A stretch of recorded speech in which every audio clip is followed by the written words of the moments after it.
There was a man who came into the diner every Tuesday at exactly 11:23 a.m. He wasn't remarkable in any obvious way. Average height, average build, somewhere in his mid-40s, always wearing the same dark gray jacket no matter the season.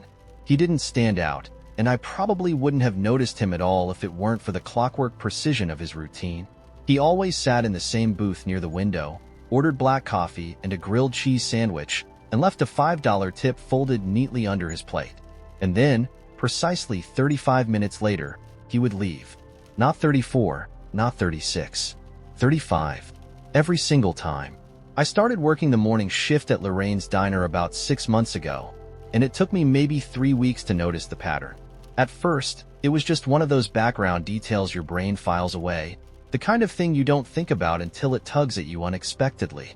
But the more I paid attention, the more his routine began to feel deliberate. Like there was some larger purpose to his schedule, some unspoken reason why he arrived at the exact same time every week and left exactly 35 minutes later. By the 4th week, I couldn't help myself. I started watching him, not in an obvious way. I still had tables to bus, refills to pour, complaints about soggy fries to listen to, but in the quiet moments, I'd glance over at his booth.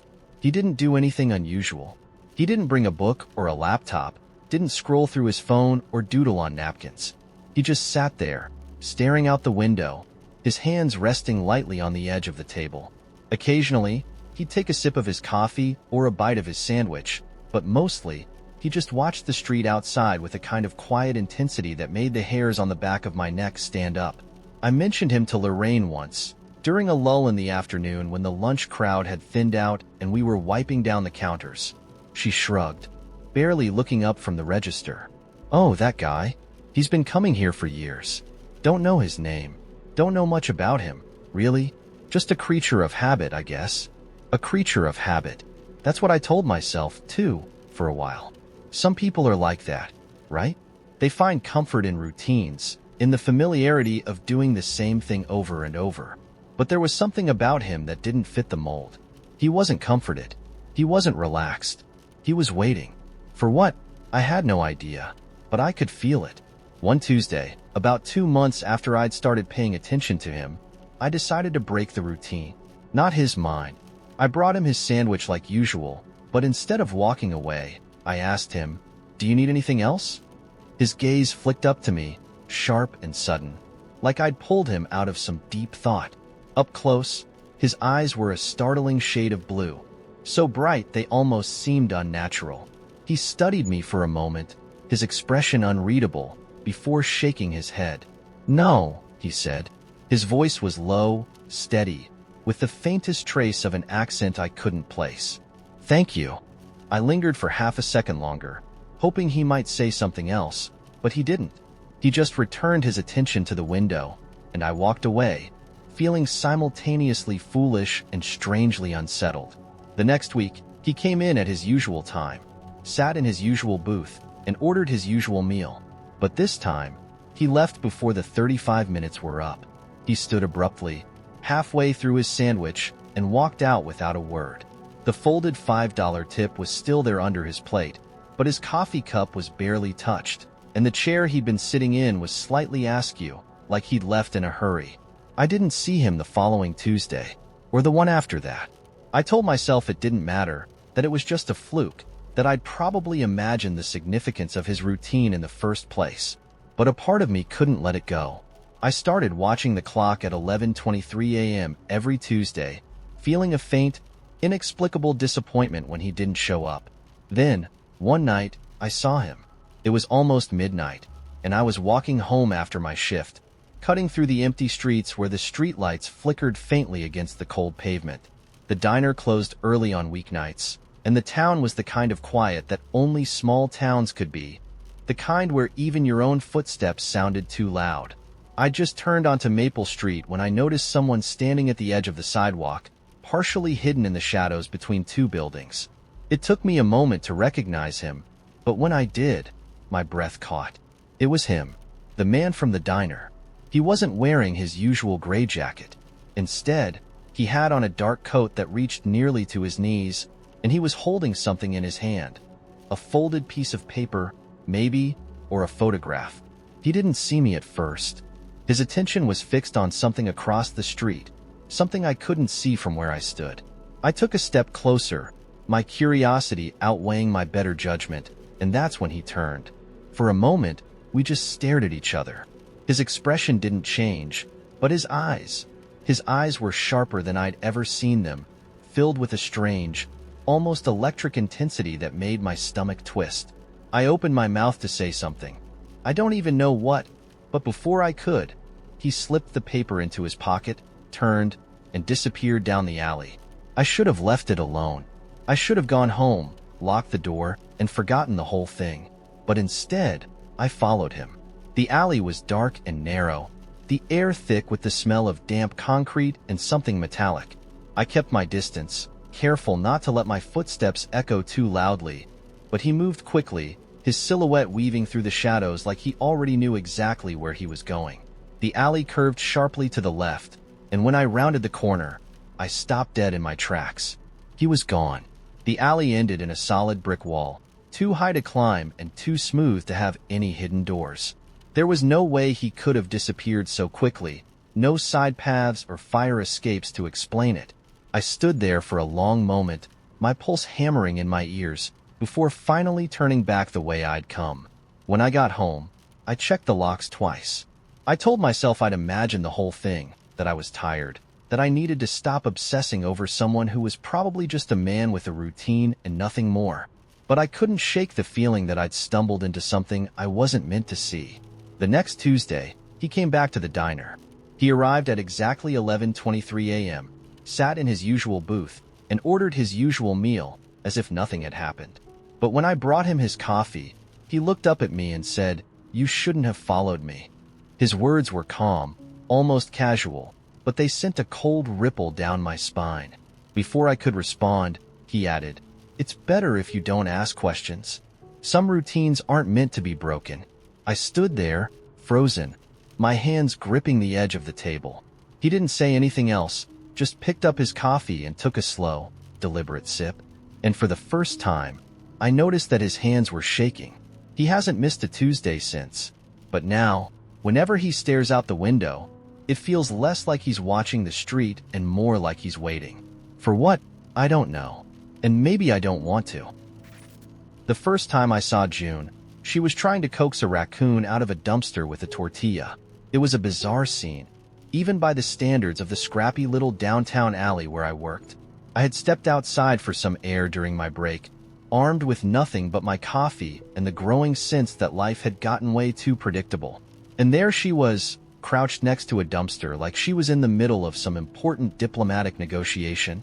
She had wild, curly hair pulled into an uneven bun, a bright orange jacket that made her look like a misplaced traffic cone, and mismatched sneakers, one purple, one green.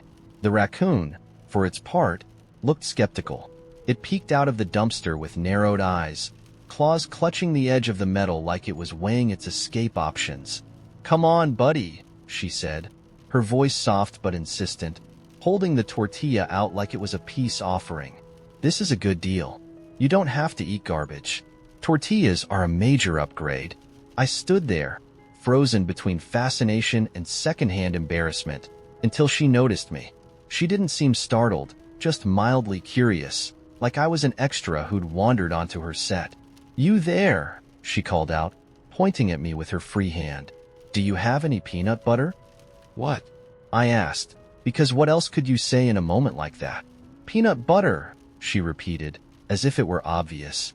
This guy loves tortillas, but I feel like we could really seal the deal with some peanut butter. You know, sweeten the pot. I don't. Why would I have peanut butter?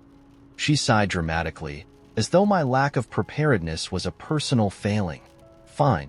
Tortilla it is. You're lost, buddy." She tossed the tortilla into the dumpster with surprising precision, then stood and dusted off her hands.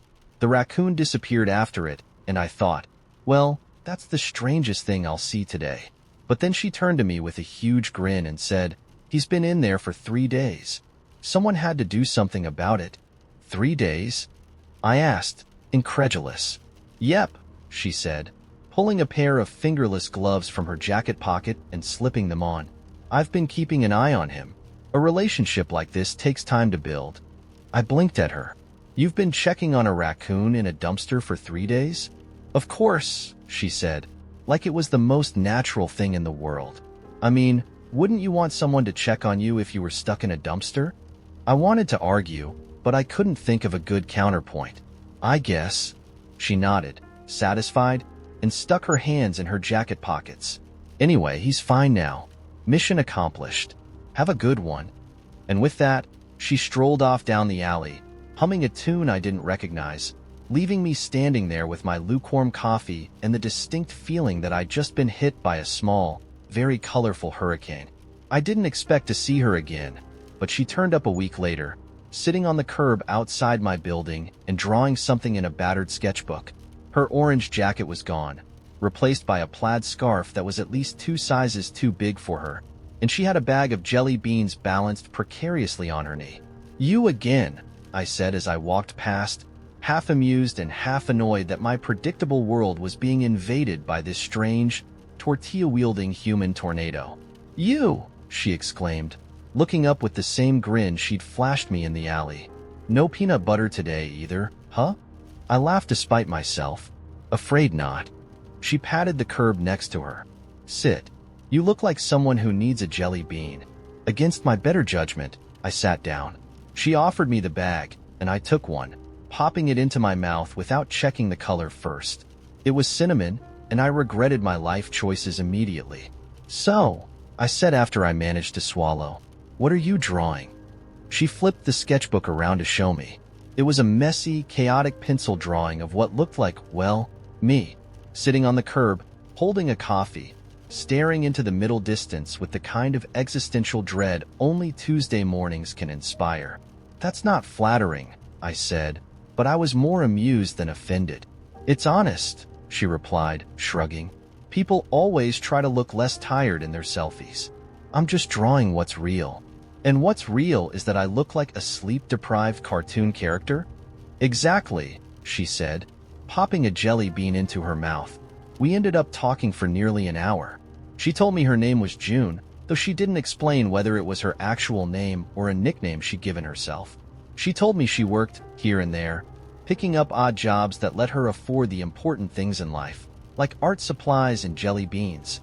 She told me about her favorite places in the city, hidden little parks, quirky coffee shops, a laundromat with an ancient Miss Pac-Man machine that only worked half the time. In return, I told her about my job, my boring little routine, and the fact that I'd been feeling like I was stuck in a loop for months. She listened intently, her head tilted like a curious bird, and when I finished, she said, "You need more weirdness in your life." "Weirdness?" "Yeah," she said, standing and slinging her sketchbook under her arm. "Weirdness keeps things interesting. You're like a black and white photo. You need some color. And you're just full of color, I assume?" "Obviously," she said, grinning. "Stick around. You'll see." She wasn't kidding. Over the next few weeks, June kept showing up, dragging me into her orbit of oddity. One day, she showed up outside my building with a kite she'd made out of old newspapers and duct tape, insisting we go to the park to fly it. Another time, she invited me to a secret concert, which turned out to be a guy playing the ukulele in a basement while his dog howled along. She had a way of finding magic in the mundane. A cracked sidewalk wasn't just a sidewalk. It was a mosaic waiting to be noticed. A random alley wasn't just an alley. It was a portal where echoes sounded cooler. She made up stories about strangers we passed on the street, gave nicknames to inanimate objects, and treated every day like it was a scavenger hunt for something extraordinary. One evening, she dragged me to the rooftop of an abandoned building to watch the sunset.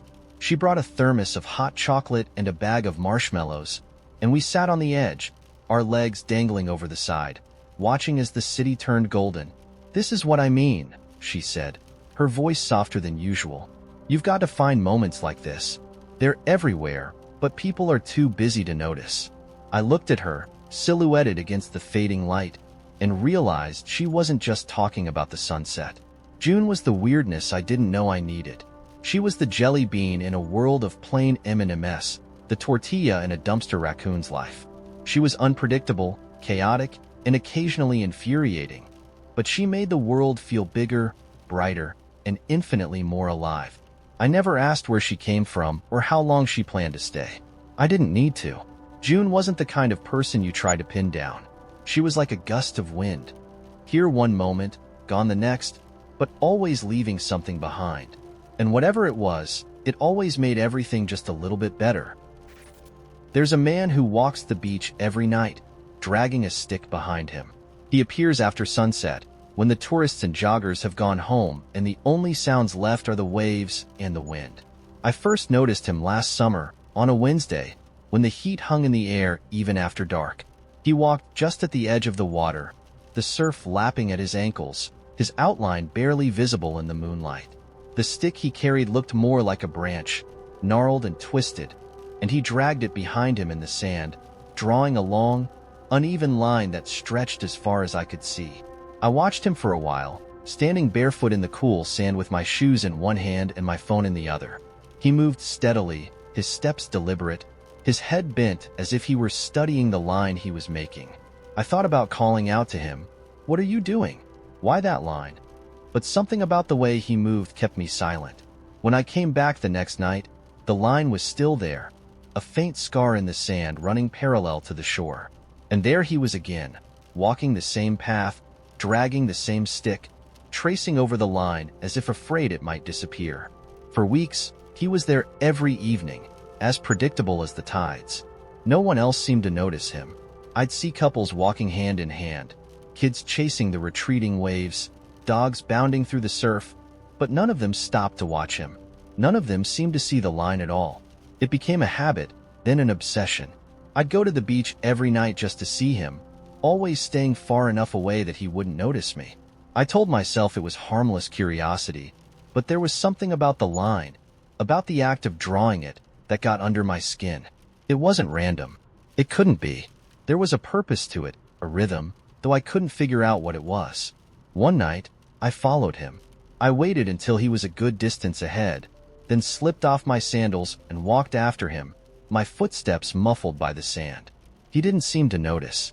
He just kept moving, the stick dragging behind him, the line forming in his wake. The line stretched farther than I'd expected, past the crowded part of the beach, past the lifeguard stands, past the point where the lights from the boardwalk faded into darkness. I almost turned back, but then I noticed something. The line wasn't a straight line anymore. It curved and spiraled, forming patterns in the sand. Circles, arcs, shapes I couldn't name. I stopped, staring at the design spreading out before me. It wasn't random. It was deliberate, intricate, like the lines in a fingerprint or the veins of a leaf. The patterns seemed to pulse in the moonlight, shifting subtly as I watched, though I couldn't tell if it was a trick of my eyes or something more. The man stopped too, standing at the center of one of the larger spirals. He planted the stick in the sand and turned to face the ocean, his silhouette sharp against the glowing horizon. "What are you doing?" I finally called out, my voice cutting through the quiet. He didn't turn around. "Marking the edge," he said. "Of what?" "The space between." I walked closer, my feet sinking into the sand. Up close, the patterns were even more elaborate, their edges perfect despite the uneven terrain. "Between what?" He finally turned to look at me. His face was older than I'd expected, lined and weathered, but his eyes were bright, sharp. "You wouldn't understand," he said. "Try me." He studied me for a moment, as if deciding whether I was worth the effort. Then he knelt and drew a small circle in the sand between us.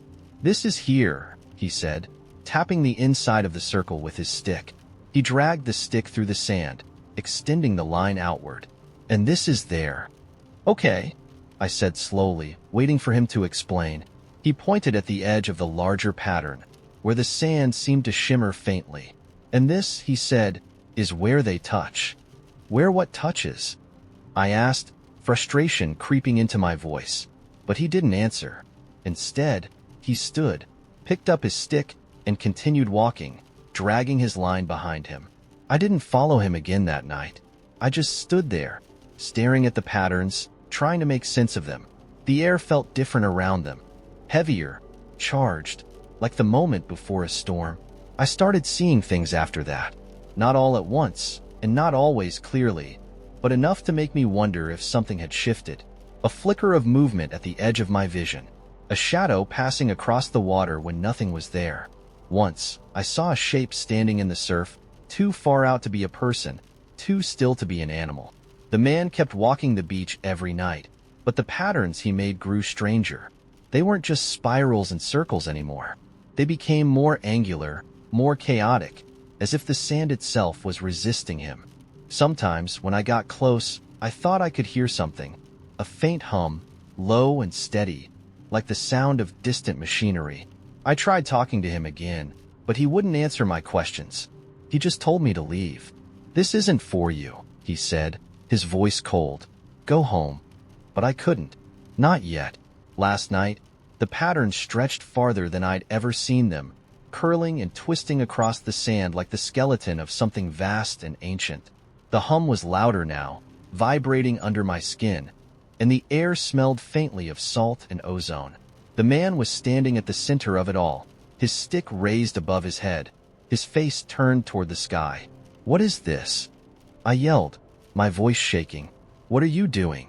He didn't look at me. "It's too late," he said. "Too late for what?" "For you to go back." Before I could respond, the patterns in the sand began to glow. A pale, silver light spread out from the lines, flowing like water, illuminating the beach in an otherworldly haze. The hum grew louder, deeper, until it was all I could hear, all I could feel. And then the world shifted. It wasn't like waking up from a dream, or like falling into one. It was sharper than that, more sudden. One moment, I was standing on the beach, the patterns blazing around me. The next, I was somewhere else. The sky was darker here, the stars brighter and unfamiliar. The ocean was still there, but it wasn't the same. The waves moved slower, heavier, their edges sharp and crystalline. The sand beneath my feet was cold, hard, and the patterns were gone, replaced by something even stranger. Shapes carved into the ground, deep and permanent, pulsing faintly with that same silver light. The man was gone. I don't know where I am. The beach stretches on forever, the horizon warped and endless. I can hear something in the distance, something big, moving slowly, steadily, like it's searching for me. I think about the man sometimes, about the line he dragged through the sand, about the space between. I wonder if he knew this would happen, if he was warning me or trapping me or both. The sky here doesn't change. There's no sun, no moon, just the stars, watching silently. I keep walking, hoping I'll find the edge of this place, hoping I'll find a way back. But deep down, I know I won't. I've developed a strange relationship with my neighbor's dog. I don't know its name. I don't even know my neighbor's name, to be honest. But every night, at exactly 11:47 p.m., the dog barks. Just once. Not an aggressive bark, not a bored bark, just a single, deliberate bark. I've started calling it the midnight signal, though technically it's a little early for midnight. It happens like clockwork, without fail, no matter the weather, no matter what day of the week it is. I've never seen the dog in person, never even heard it bark at any other time of day, but I know it's there. And somehow, it feels like the dog knows I'm here, too. At first, I didn't think much of it. Dogs bark, that's what they do. But there's something unsettling about how precise this bark is. 11:47 on the dot, not a second before or after. I've checked my phone's clock while lying in bed, and it's always the same. 11:46 rolls by in silence, and then, as soon as it hits 11:47, the bark cuts through the air like a pin dropping in a quiet room. There's no follow-up bark, no rustling or howling or pacing paws on concrete. Just the one, clean bark. And then nothing. I live in a small apartment complex on the edge of the city, the kind of place where the walls are thin enough to overhear every sneeze or argument from your neighbors, but thick enough to maintain a polite distance. My apartment faces the courtyard, a concrete square lined with withering potted plants and a bench that nobody uses because it always has some mysterious stain on it. The dog lives in the unit diagonally across from mine, and I know this only because its bark is so specific, so pinpointed, that I can tell exactly which window it's coming from. Sometimes I'll lean out my own window at night and stare across at the glowing rectangle of light, waiting for some sign of life. But the curtains are always drawn, and the dog's owner, whoever they are, never appears. A couple of months ago, the bark started to worm its way into my thoughts during the day. I'd be at work, sitting through yet another soul-draining meeting about quarterly projections, and suddenly I'd wonder, what is that dog doing right now? Is it sleeping? Eating? Staring out the window at my apartment the same way I stare at its? I began to feel this strange sense of connection to it, like it was some kind of secret companion I'd never met but whose presence I couldn't escape. I even caught myself imagining what it looked like. In my mind, it was always a black lab with a glossy coat and sharp, intelligent eyes. The kind of dog that would sit perfectly still when you spoke to it, tilting its head just enough to let you know it was listening.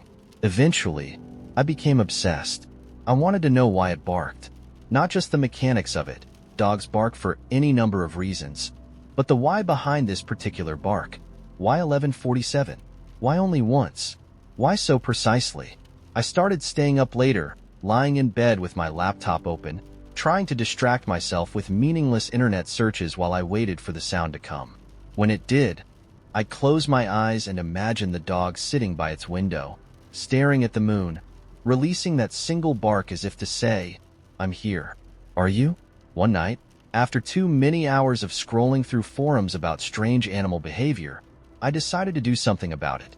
It was 11:40, and I was sitting by my window, staring at the glowing curtains across the courtyard. I felt like I was in a standoff with someone I couldn't see, waiting for the signal that would break the silence. When 11:47 came, I did the only thing I could think of. I barked back. It wasn't a good bark. I'd never barked before, obviously, and the sound that came out of me was more like a hoarse cough than anything canine. But I did it, and then I waited. For a moment, nothing happened. The night remained still, the air heavy with the scent of rain that hadn't fallen yet. And then, just as I was about to give up and crawl back into bed, I heard it, a second bark. Not the dog's usual bark, but something quieter, more tentative. It sounded like a question. That night, I barely slept. My mind was spinning with possibilities. Had the dog actually responded to me? Or had I imagined it? My sleep-deprived brain filling in the silence with what I wanted to hear. The next day, I felt like a ghost at work, dragging myself through the motions while my thoughts drifted back to that moment. I decided I'd try again that night. This time, I'd be ready. At 11:30, I turned off all the lights in my apartment and opened the window. The courtyard was dark except for the faint glow of streetlights filtering in from the alley. The dog's window was, as always, lit but inscrutable, the curtains drawn tightly shut. I sat there in the dark, waiting. When 11:47 arrived, the dog barked. I waited for a beat, then barked back, this time putting more effort into it. The sound echoed through the courtyard, louder than I expected, and I immediately felt a wave of embarrassment. What if someone else heard me? What if the dog's owner thought I was insane? But then, before I could spiral further, the dog barked again. Shorter this time, sharper. A response. I grinned in the dark, feeling a strange thrill course through me. We had a connection now, the dog and I. Some unspoken understanding that stretched across the space between us. For the next week, we repeated this nightly exchange. 11:47. The dog barked. 11:48. I barked back. Sometimes the dog would add a second or even third bark, as if testing me, and I'd do my best to match its rhythm. It felt absurd, but also exhilarating, like I was learning to speak a language no one else in the world could understand. Then, one night, everything changed. I was at my window as usual, waiting for the bark, when I saw the curtains across the courtyard shift. For the first time, the dog's owner appeared, a shadowy figure silhouetted against the light. I froze, my heart racing, as they leaned down and opened the window.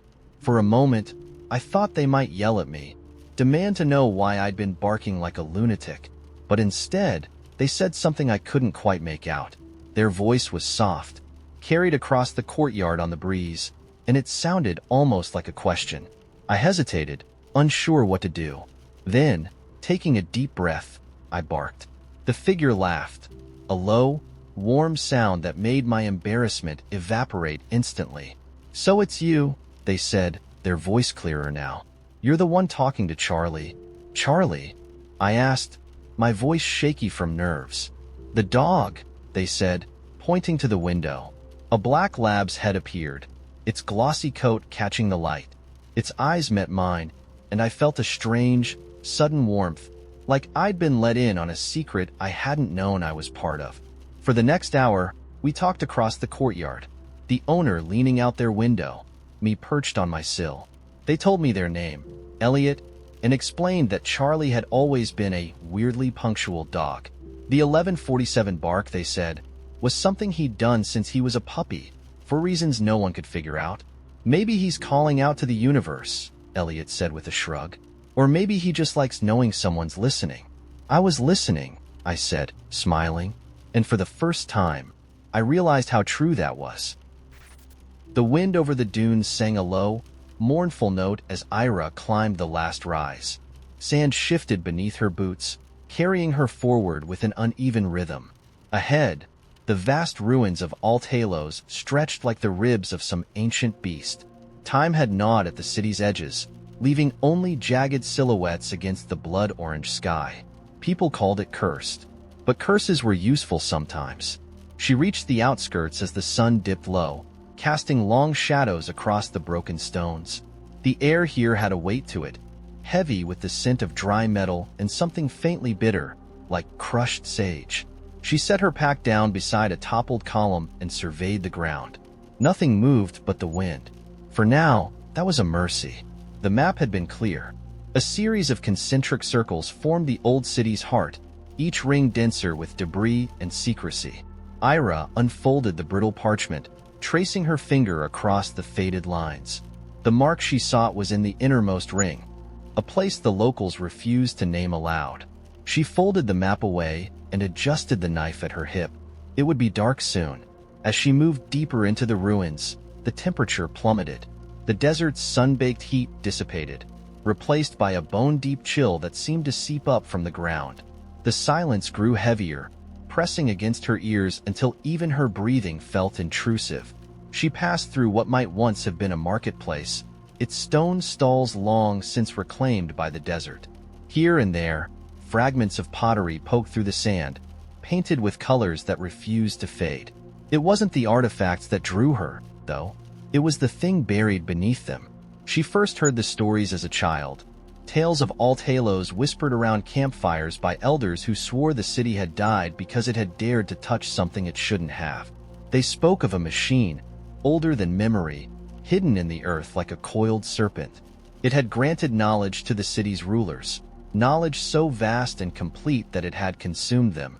They had built their empire around it, worshipped it, fed it, until one day the machine decided it no longer needed them. The legends said the machine still waited, deep in the city's core, for someone brave or foolish enough to wake it. Ira had always assumed those stories were nonsense, but now she wasn't so sure. She crossed into the second ring, where the ruins became denser, the walls higher and more intact. The air here seemed thinner, carrying a faint hum she felt more than heard. Her fingers brushed the hilt of her knife, her senses sharp. A sound broke the quiet, a soft scrape, like stone sliding against stone. She froze, her heart hammering. Ahead, a figure moved between the crumbled archways. It wasn't human. Too tall, too thin, its limbs bending unnaturally as it navigated the debris. Its body shimmered faintly, like heat waves rising from the sand. It hadn't seen her yet. Ira crouched behind a fallen column, her breath shallow.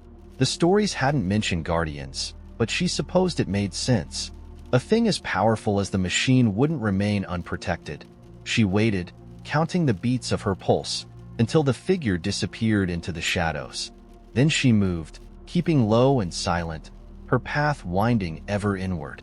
By the time she reached the third ring, the hum had grown louder, vibrating through her bones. The ruins here were pristine, untouched by sand or time. Walls rose like monoliths, their surfaces smooth and featureless, reflecting the pale light of the moon. At the center of the ring stood a single structure, unlike anything Ira had ever seen. It wasn't a building, not exactly. More like a spire, twisting upward in impossible spirals, its surface etched with patterns that shifted when she tried to focus on them. She approached cautiously, her hand tightening around the knife. The hum was deafening now, a living thing that pulsed in time with her heartbeat. The spire loomed above her, its shadows spilling across the ground like liquid. As she stepped closer, an opening appeared in its base, a narrow doorway that hadn't been there a moment ago. Ira hesitated. She thought of her brother, the reason she was here at all. The fever had come suddenly, stealing his strength day by day. No healer could explain it, no remedy could cure it. And then came the stranger, a traitor from the south, who spoke of the machine's gifts. It could heal, the man had said. It could restore what was lost. But the price was always steep. Ira swallowed hard and stepped through the doorway. Inside, the air was warm, almost suffocating. The walls glowed faintly, their shifting patterns casting the space in an otherworldly light. The floor beneath her was smooth, seamless, as though carved from a single piece of stone. Ahead, a pedestal rose from the center of the room, its surface pulsing with soft light. Resting atop it was an orb, no larger than an apple, its surface swirling with colors that seemed to defy the spectrum. She approached the pedestal, her footsteps echoing in the stillness. The hum was inside her now, vibrating through her chest, her skull, her very thoughts. The orb seemed to respond to her presence, its colors shifting more rapidly, the air around it crackling faintly. When her fingers brushed its surface, the hum stopped. The silence was immediate and absolute, a void that swallowed everything. The orb was warm in her hands, its weight almost negligible. A voice filled the space, not a sound, but a presence that pressed against her mind. "What do you seek?" Ira's breath caught. She hadn't expected words, hadn't prepared for the weight of them. "I seek a cure," she said aloud, her voice trembling. "For my brother. He's dying." The presence shifted, considering. "The cure is within me. But to take it, you must give." She had expected this. "What do you want? What you value most?" Her heart clenched. She thought of her brother, the way he had always protected her, his laughter that had once been a constant in her life. And then she thought of the cost. "Take it," she whispered. The orb grew hot, searing her palms. Pain lanced through her, and the voice spoke again, softer now. "It is done." The room darkened. When the light returned, the orb was gone, and in its place rested a single vial of liquid, clear as glass. She took it, her hands trembling. As she stepped back, the pedestal began to sink into the floor, the hum returning, louder than ever. She fled the spire, the ruins, the city itself, the vial clutched tightly in her hand. She didn't stop until she reached the safety of her camp, miles away. Only then did she realize what she had given. Her memories of her brother were gone. Every moment they had shared, every laugh, every argument, erased. She still knew who he was, still knew what he meant to her. But the substance of it, the feeling, was absent. She returned to her village, gave him the cure, and watched as the color returned to his cheeks. He smiled at her, his voice warm as he thanked her, but she felt nothing. The weight of her choice settled in her chest, heavier than the sand that had buried Altalos. The machine had given her what she sought, but the price would never stop being paid. The sea had been calm when they set out, the horizon a seamless stretch of blue that blurred the line between water and sky. By mid-afternoon, the surface shimmered like polished glass, broken only by the wake of the boat cutting through it. Emery leaned against the railing, the salt wind brushing her cheeks, as she stared at the spot where the sun seemed to dissolve into the ocean.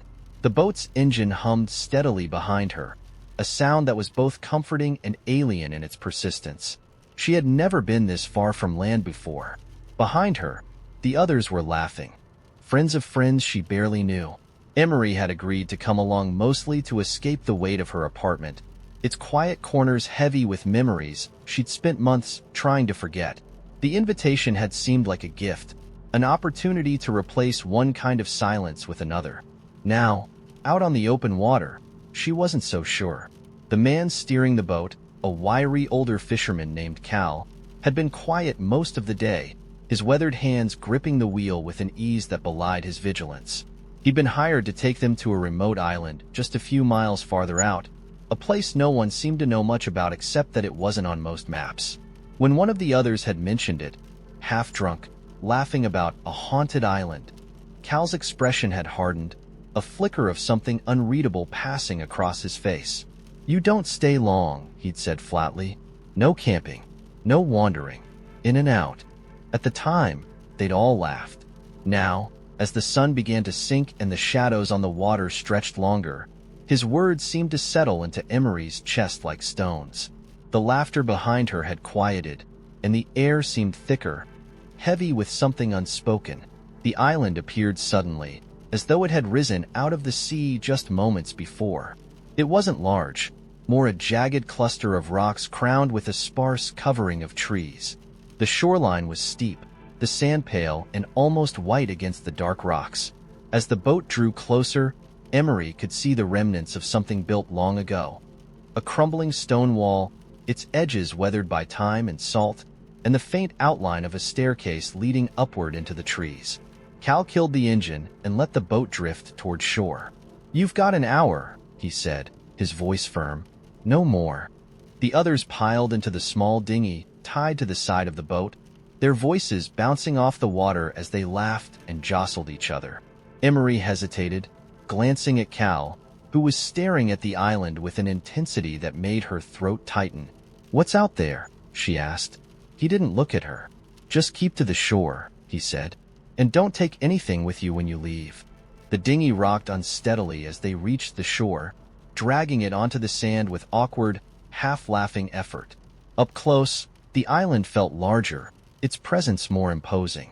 The air smelled faintly of rot, though no obvious source was visible. One of the others, a tall, loud guy named Ben, immediately scrambled up the stone staircase, waving for the rest to follow. "Come on. What's the point of a haunted island if we don't explore?" Most of them followed, laughing nervously, their voices ricocheting off the rocks. Emery lingered at the bottom of the steps, her gaze drawn to the shoreline. Something glinted just beneath the water's surface, a faint flash of light that disappeared as quickly as it had come. She moved closer, the waves lapping at her boots, and crouched to peer into the shallows. For a moment, there was nothing. Then, just as she turned to leave, it appeared again. A faint, glowing shape swirling in the depths, too distant to make out clearly. "Emery!" someone shouted from above. "Come check this out." She hesitated, her pulse quickening. The glowing shape seemed to ripple, almost as if it were watching her. Finally, she stood and turned toward the stairs, shaking the uneasy feeling that had crept into her chest. The trees at the top of the staircase formed a dense canopy, their branches entwined as though trying to block out the sky. The air felt cooler here, the light dimmer. The others had gathered in a clearing, their laughter replaced by quiet murmurs. At the center of the clearing was a stone well, its edges worn smooth. It was strangely intact compared to the crumbling walls surrounding it, as if the years had touched everything but this one place. Ben leaned over the edge, whistling low. "Deep," he said, tossing a pebble inside. They waited for the sound of it hitting the bottom, but none came. "Probably dry," someone muttered, though their voice lacked conviction. Emery stepped closer, drawn by a pull she couldn't explain. She peered into the well and saw nothing but darkness, a black so absolute it seemed to swallow the light around it. Her stomach twisted. "We should go," she said softly, but no one seemed to hear her. Ben was already climbing onto the edge of the well, balancing precariously as he spread his arms wide like a performer on stage. "Do you think it's cursed?" he said, his grin sharp and unsteady. "What happens if I—" "Don't," Emery snapped, louder than she intended. Ben froze, startled, and for a moment the only sound was the rustle of the trees. Then the ground beneath them trembled, a subtle, shivering motion that seemed to come from the well itself. "What the hell?" one of the others whispered. The trembling grew stronger, and a sound began to rise from the well. It was faint at first, almost like wind, but it grew steadily louder, a low, resonant hum that set Emery's teeth on edge. "Get back to the boat," she said, her voice tight with fear. "Now." Ben jumped down from the well, his bravado gone. No one argued this time. They stumbled back through the trees, the hum following them, growing louder with every step.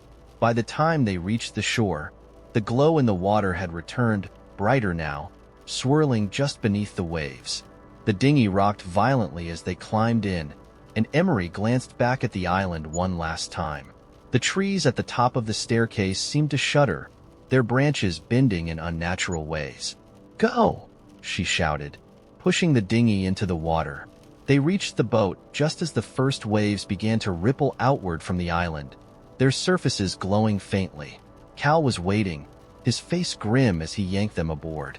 Without a word, he started the engine and turned the boat away from the island, the hum still echoing faintly in their ears. No one spoke as the island disappeared behind them, swallowed by the horizon. Emery sat in silence, her hands trembling in her lap, the glow in the water, the hum in the air. It felt like they had touched something vast and ancient, something that didn't belong in their world. When they docked, Cal finally spoke. "You didn't take anything, did you?" They all shook their heads, too shaken to joke. Cal nodded, his expression unreadable. "Good," he said, "because the island doesn't like to be remembered."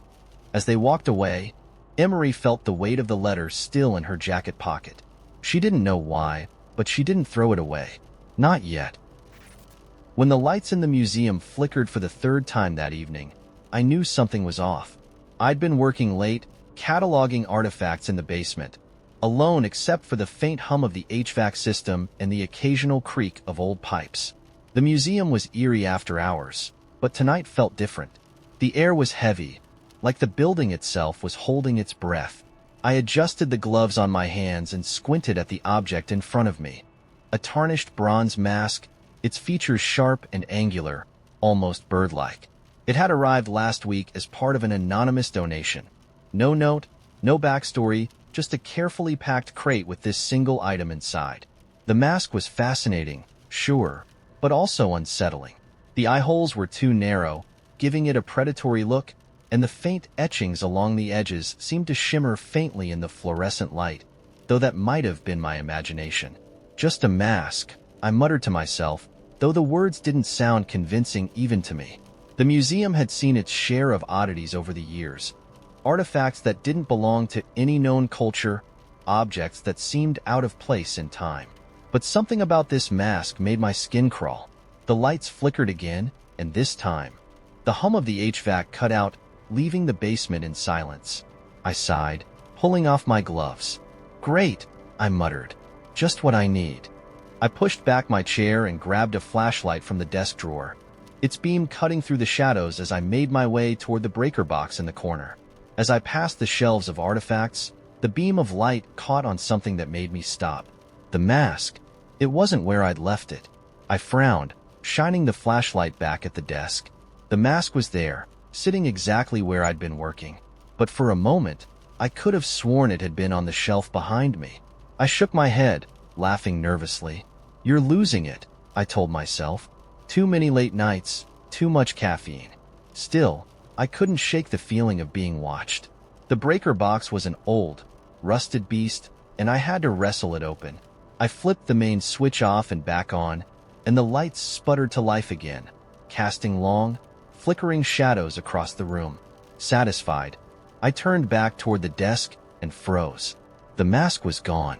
My heart skipped a beat. I swept the flashlight across the room, scanning the shelves, the floor, anywhere it could have fallen or been misplaced. But it wasn't there. "This isn't funny," I said aloud, though I wasn't sure who I was talking to. My voice sounded small and shaky in the empty basement. A soft sound broke the silence, a whisper, low and breathy, coming from somewhere behind me. I spun around, the flashlight trembling in my hand. "Hello?" I called, my voice cracking. The whispering stopped, replaced by the faint creak of floorboards. I backed away toward the desk, my pulse pounding in my ears. "This is fine," I told myself. "It's an old building. Old buildings make noise." But then I saw it, the mask, perched on the edge of a shelf, as if someone had carefully placed it there. I didn't move, didn't breathe. The mask stared back at me, its narrow eye holes dark and empty. And then, impossibly, it tilted, just a fraction, like it was curious. "Nope," I whispered, dropping the flashlight as I turned and bolted for the stairs. My shoes pounded against the concrete, the shadows stretching and twisting around me. I didn't stop until I reached the door at the top, slamming it shut behind me and locking it for good measure. My chest heaved as I leaned against the cool metal, trying to convince myself that I wasn't losing my mind. But the whispering hadn't stopped. It was faint now, muffled by the door, but it was still there, growing louder with every passing second. And then, as I stood there, something cold brushed against the back of my neck. I turned, slowly, my stomach sinking as I realized the whispering wasn't coming from behind the door. It was coming from the air around me. And standing in the dim light of the corridor, just a few feet away, was the mask. It wasn't sitting on a shelf or resting on a desk this time. It was floating, suspended in midair, its edges shimmering faintly. The air around it rippled, like heat rising off pavement, and the whispering grew louder, a chorus of voices overlapping in a language I couldn't understand. "Stay back," I said, my voice shaking as I pressed myself against the door. I had no plan, no weapon, nothing but the faint hope that maybe, just maybe, this was still some kind of elaborate prank. But deep down, I knew it wasn't. The mask tilted again, its movements slow and deliberate, and then it began to drift toward me. I reached for the doorknob, fumbling with the lock, but my hands were shaking too much to turn it. The whispering was deafening now, echoing inside my skull, and I clapped my hands over my ears, sinking to the floor. "Stop!" I shouted, though I wasn't sure if I was yelling at the mask or at myself. "What do you want?" The voices stopped. Silence fell over the corridor, heavy and absolute, and for a moment, I thought it was over. But then the mask spoke. "Your name," it said, its voice cold and hollow, like wind whistling through an empty canyon. "Say your name." I stared at it, my heart hammering in my chest. "What?" "Say your name," it repeated, and this time, the air seemed to vibrate with the force of its words. "No," I said, shaking my head. "I'm not." "Say it," the mask commanded, and the whispering returned, louder and more insistent. My vision blurred, my head pounding with the weight of the voices. It felt like the air itself was pressing down on me, squeezing the breath from my lungs. I tried to resist, tried to fight it, but the pressure was too much. "Julia," I gasped, the words spilling from my lips before I could stop it. The moment I said it, the mask stopped, the whispering ceased, the rippling air stilled, and for a brief, horrifying moment, everything was silent. Then the mask tilted forward, its eye holes locking onto mine, and I felt something cold and sharp pierce through my chest, not physically, but deeper, into something I didn't know could be touched. "You are chosen," it said, and the world around me dissolved. When I woke up, I was back in the basement, lying on the cold concrete floor. The lights were flickering again, and the mask was gone, but I could still feel it, a weight pressing against my mind, like it had left something behind. I stumbled to my feet, my hands trembling as I grabbed my bag and ran for the exit. I didn't stop until I was outside, gulping in the crisp night air. The city was quiet, the museum looming behind me like a dark sentinel. I thought about calling someone, anyone, but what would I even say? That I'd been haunted by a cursed mask?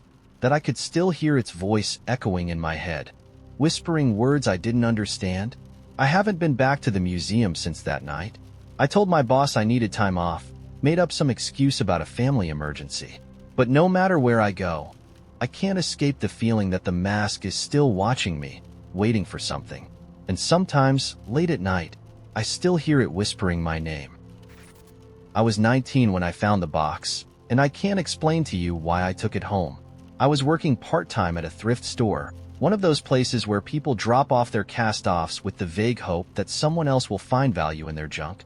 My job mostly involved sorting through mountains of stained t-shirts and chipped coffee mugs, occasionally stumbling across something halfway decent, like an old vinyl record or a leather jacket with only one questionable stain. The box came in on a rainy Thursday afternoon, left anonymously near the donation bin after hours.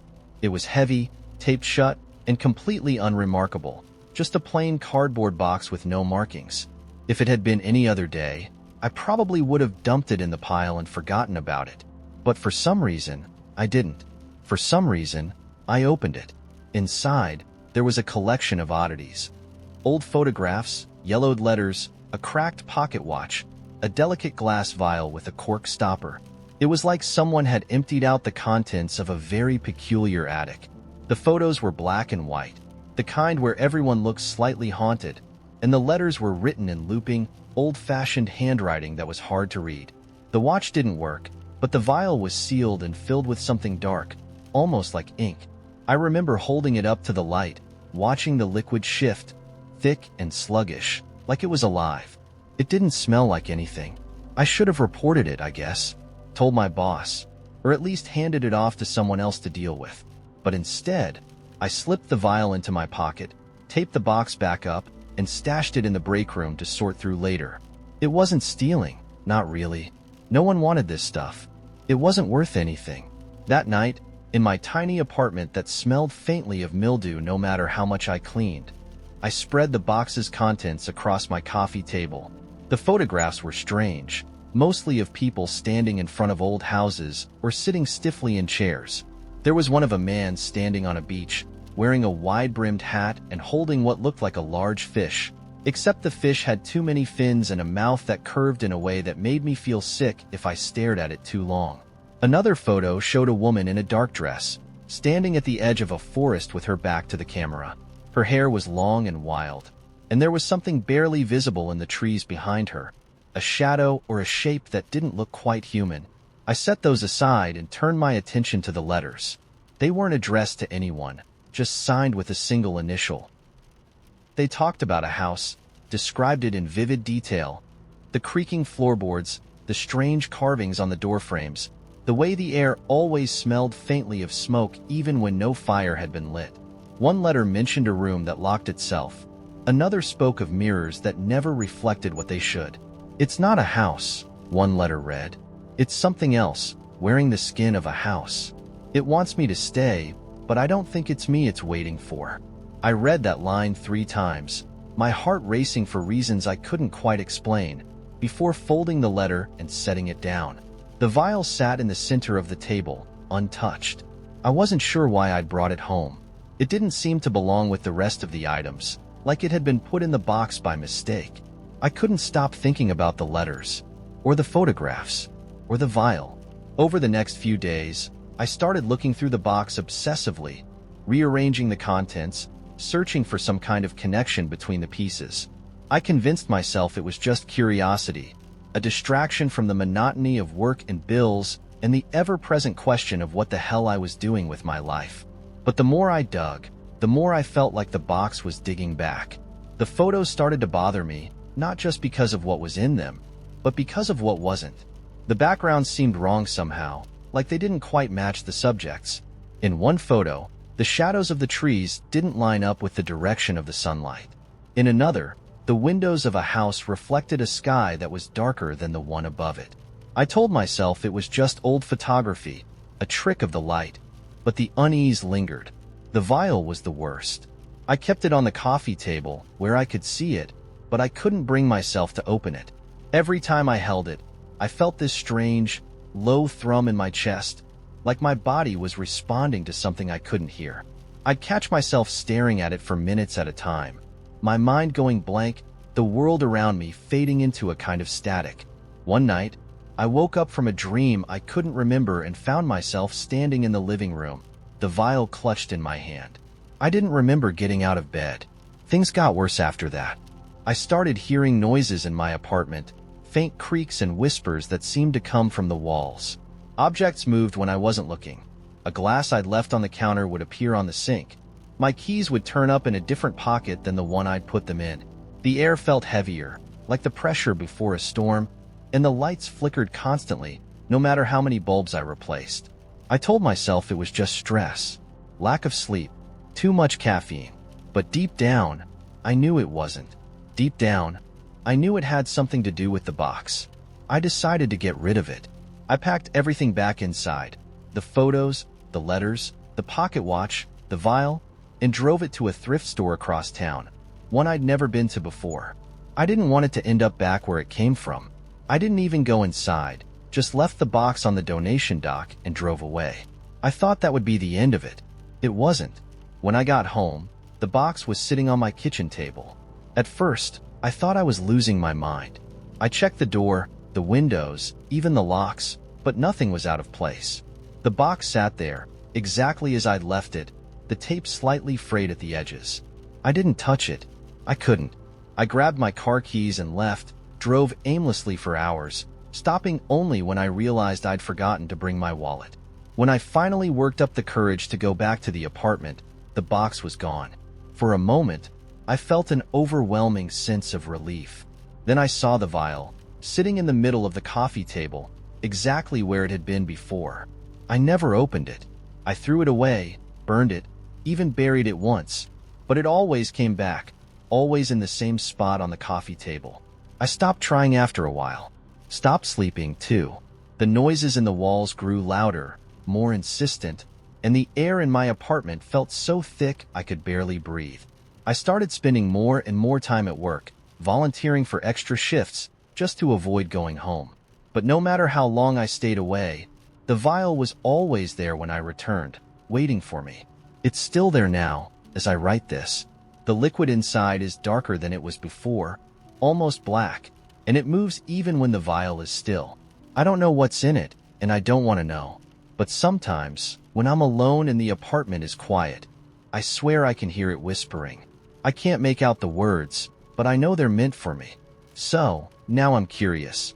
Have you ever picked up something, a seemingly harmless object, that you later wished you hadn't?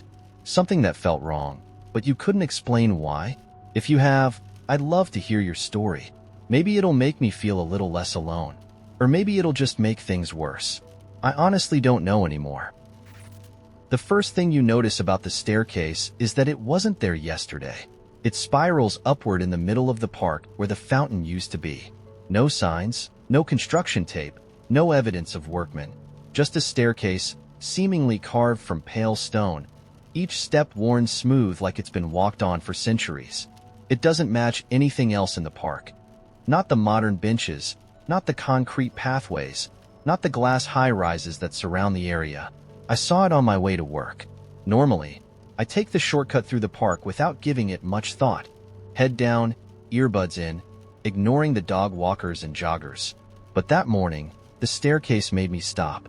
It rose higher than seemed possible, twisting into the sky until it disappeared into the low-hanging clouds. There was no railing, no plaque, no sign explaining what it was or why it was there. People were gathered around it, some taking photos, others murmuring to each other.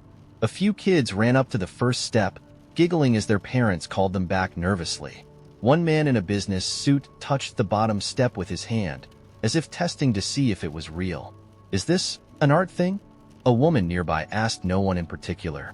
"Must be," someone else replied. I thought about staying to watch, but I had a meeting to get to. I took one last look at the staircase, marveling at how its top vanished seamlessly into the clouds, and kept walking. By the time I walked home that evening, it was on the news. The staircase. People were calling it the Sky Steps, because no one had a better name for it. Scientists, artists, architects, no one could figure out where it came from.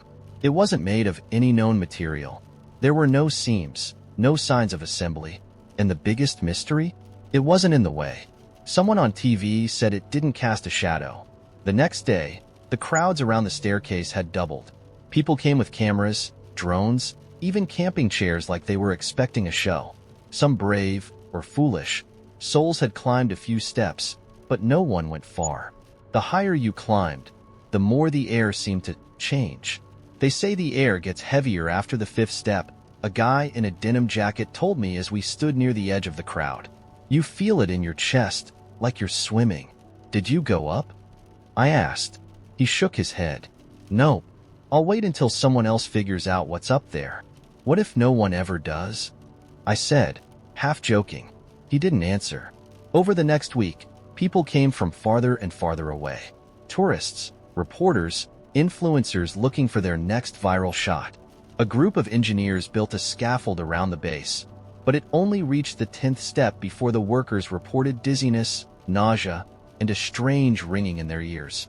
They abandoned the project, leaving the half-finished structure behind like a skeleton. No one who went higher than the 10th step came back down. At first, the disappearances were written off as accidents or hoaxes. Some said the missing climbers had simply gotten lost in the fog at the top, slipping away into the woods or hiding somewhere to perpetuate the mystery. Others believed something more sinister was happening, though they couldn't agree on what. By the third week, the park was cordoned off. Police set up barricades, keeping the curious at bay, but people still came in droves, peering through the fences at the pale stone steps that still, impossibly, rose higher than the tallest skyscrapers. And then, one night, I dreamed about the staircase. In the dream, the park was empty. No crowds, no fences, just me and the staircase. It gleamed faintly in the moonlight, each step shimmering as if it were carved from ice. I felt the pull before I even took a step. It wasn't physical, but something deeper, like an itch buried beneath my skin. I climbed. The first step was cool beneath my bare feet, smooth as glass but not slippery. The second felt warmer, almost alive, like the pulse of a heartbeat thrumming through the stone. By the fifth step, the air grew thicker, denser, just like they said it would. But I kept going. I woke up drenched in sweat, the sensation of the staircase still clinging to me like a second skin. My chest ached, as if I'd actually been breathing that heavy air. The pull stayed with me, tugging at the edges of my thoughts, no matter how much I tried to ignore it. The next day, I called in sick to work. By the time I reached the park, the barricades were still there, but the police presence was minimal. I guess they'd grown tired of trying to stop people. There were a few stragglers milling around the perimeter, talking in hushed tones, but no one approached the steps. I didn't hesitate. The first step felt just like the dream, cool and smooth, grounding me even as the world around me seemed to blur. The second step pulsed faintly, and I swear I could feel something brush against my skin, though the air was still. By the fifth step, I could hear the hum, a low, resonant sound, just on the edge of perception. The world below began to shrink. The crowd, the barricades, the city, all of it blurred together, fading into a soft haze of sound and color. I climbed higher, each step drawing me deeper into something I couldn't explain. By the 20th step, the hum grew louder, vibrating through my bones. The air felt charged, like the moment before lightning strikes. I should have been terrified, but all I felt was a strange, calm certainty. And then, somewhere around the 30th step, the fog swallowed me whole. It wasn't like the fog you see in the early morning, soft and rolling. This was thick, suffocating, alive. It clung to me like damp fabric, filling my lungs with every breath. For a moment, I thought I'd made a mistake, that I should have turned back. But then I stepped through it. The world on the other side wasn't a world at all, not in the way we understand it. There was no sky, no ground, no horizon, just endless, shifting light, swirling in colors I'd never seen before and couldn't name. Shapes moved within the light, vast, unrecognizable forms that seemed to fold and unfold endlessly, like they were part of the space itself. I felt something move past me, brushing against me without touching. It wasn't a person, wasn't anything I could describe, but its presence filled me with an overwhelming sense of awe and smallness. It didn't speak, but I understood it anyway. The staircase isn't for everyone, it seemed to say. Only those who've stopped looking down can climb. I don't know how long I stayed there, watching the light and the shapes and the endless, impossible movement. Time didn't seem to exist in that place.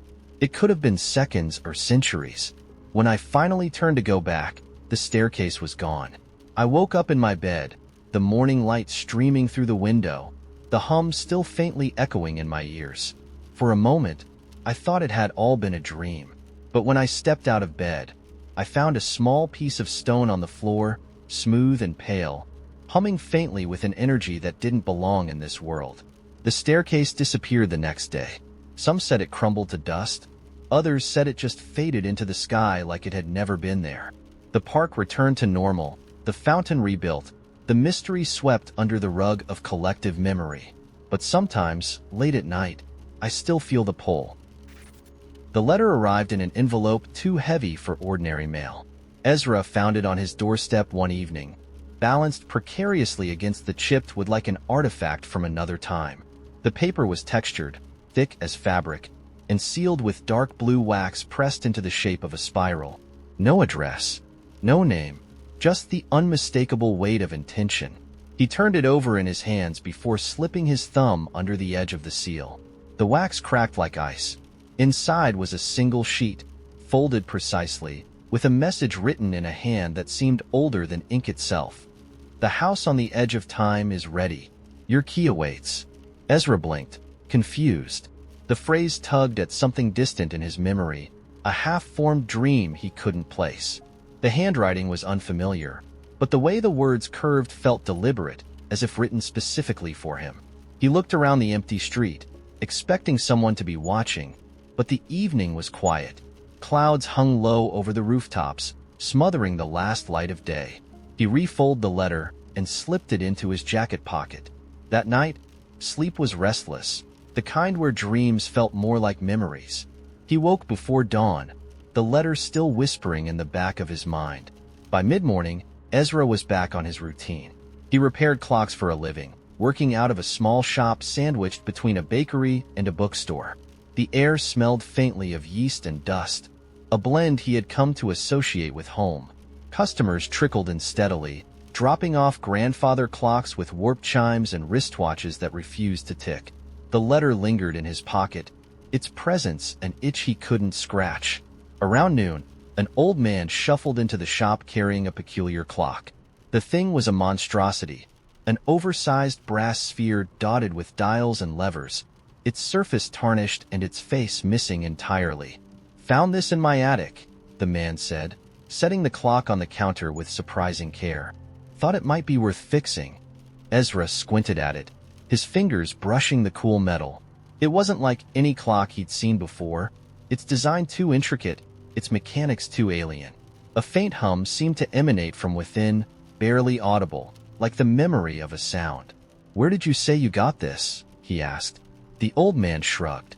"Been up there since before I was born. You think you can do something with it?" Ezra nodded absently, already lost in the labyrinth of gears and rivets. The old man paid for the service and shuffled out, leaving the strange clock sitting on the counter like a question Ezra didn't know how to answer. He spent the rest of the day tinkering with it, trying to understand its mechanism. Every time he thought he found a pattern, it changed, as though the clock were alive and resisting him. By the time he locked the shop, he felt no closer to unlocking its secrets. The walk home was uneventful until he reached his street. At first, he didn't notice anything unusual. The houses were the same, the streetlights buzzing faintly as they prepared for nightfall. Then he saw it, a house that hadn't been there before. It stood at the end of the block, looming where a dead end used to be. Its architecture didn't match the neighborhood. It was older, its facade a patchwork of wood and stone, its windows tall and narrow, glowing faintly from within. Ezra stopped, his breath catching. The house on the edge of time. The phrase from the letter bloomed in his mind. He couldn't remember walking to the front door, but suddenly he was there, his hand hovering over the brass knocker. The spiral from the wax seal was etched into the metal, cool under his fingertips. The door swung open before he touched it, revealing a narrow hallway lit by flickering sconces. Ezra hesitated, glancing over his shoulder, but the street was empty. The house seemed to pull at him, the air inside heavy with a promise he didn't understand. Against all reason, he stepped in. The door closed behind him with a quiet click, sealing out the world. The hallway stretched farther than it should have, lined with doors of varying sizes and shapes. The walls pulsed faintly, as though the house were breathing. At the end of the hallway stood a figure. It was a woman, though something about her defied definition. Her features shifted slightly when he tried to focus on them, her hair flowing like ink in water. She held a key in her hand, its teeth jagged and irregular, more like a piece of broken machinery than something meant to open a lock. "You came," she said, her voice soft but resonant. "Most don't." Ezra swallowed hard.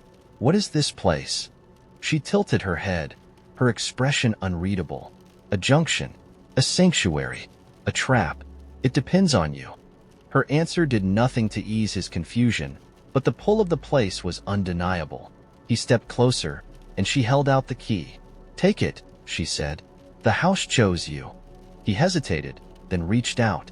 The moment his fingers closed around the key, the hallway shifted. Doors creaked open, revealing glimpses of worlds that shouldn't exist. Through one, he saw an ocean of stars, its surface rippling like water. Through another, a city built on the backs of colossal creatures that moved slowly through a crimson fog. Each door was a possibility, a choice waiting to be made. What am I supposed to do? He asked, his voice trembling. The woman smiled faintly. Explore, or don't. The house will guide you, or consume you.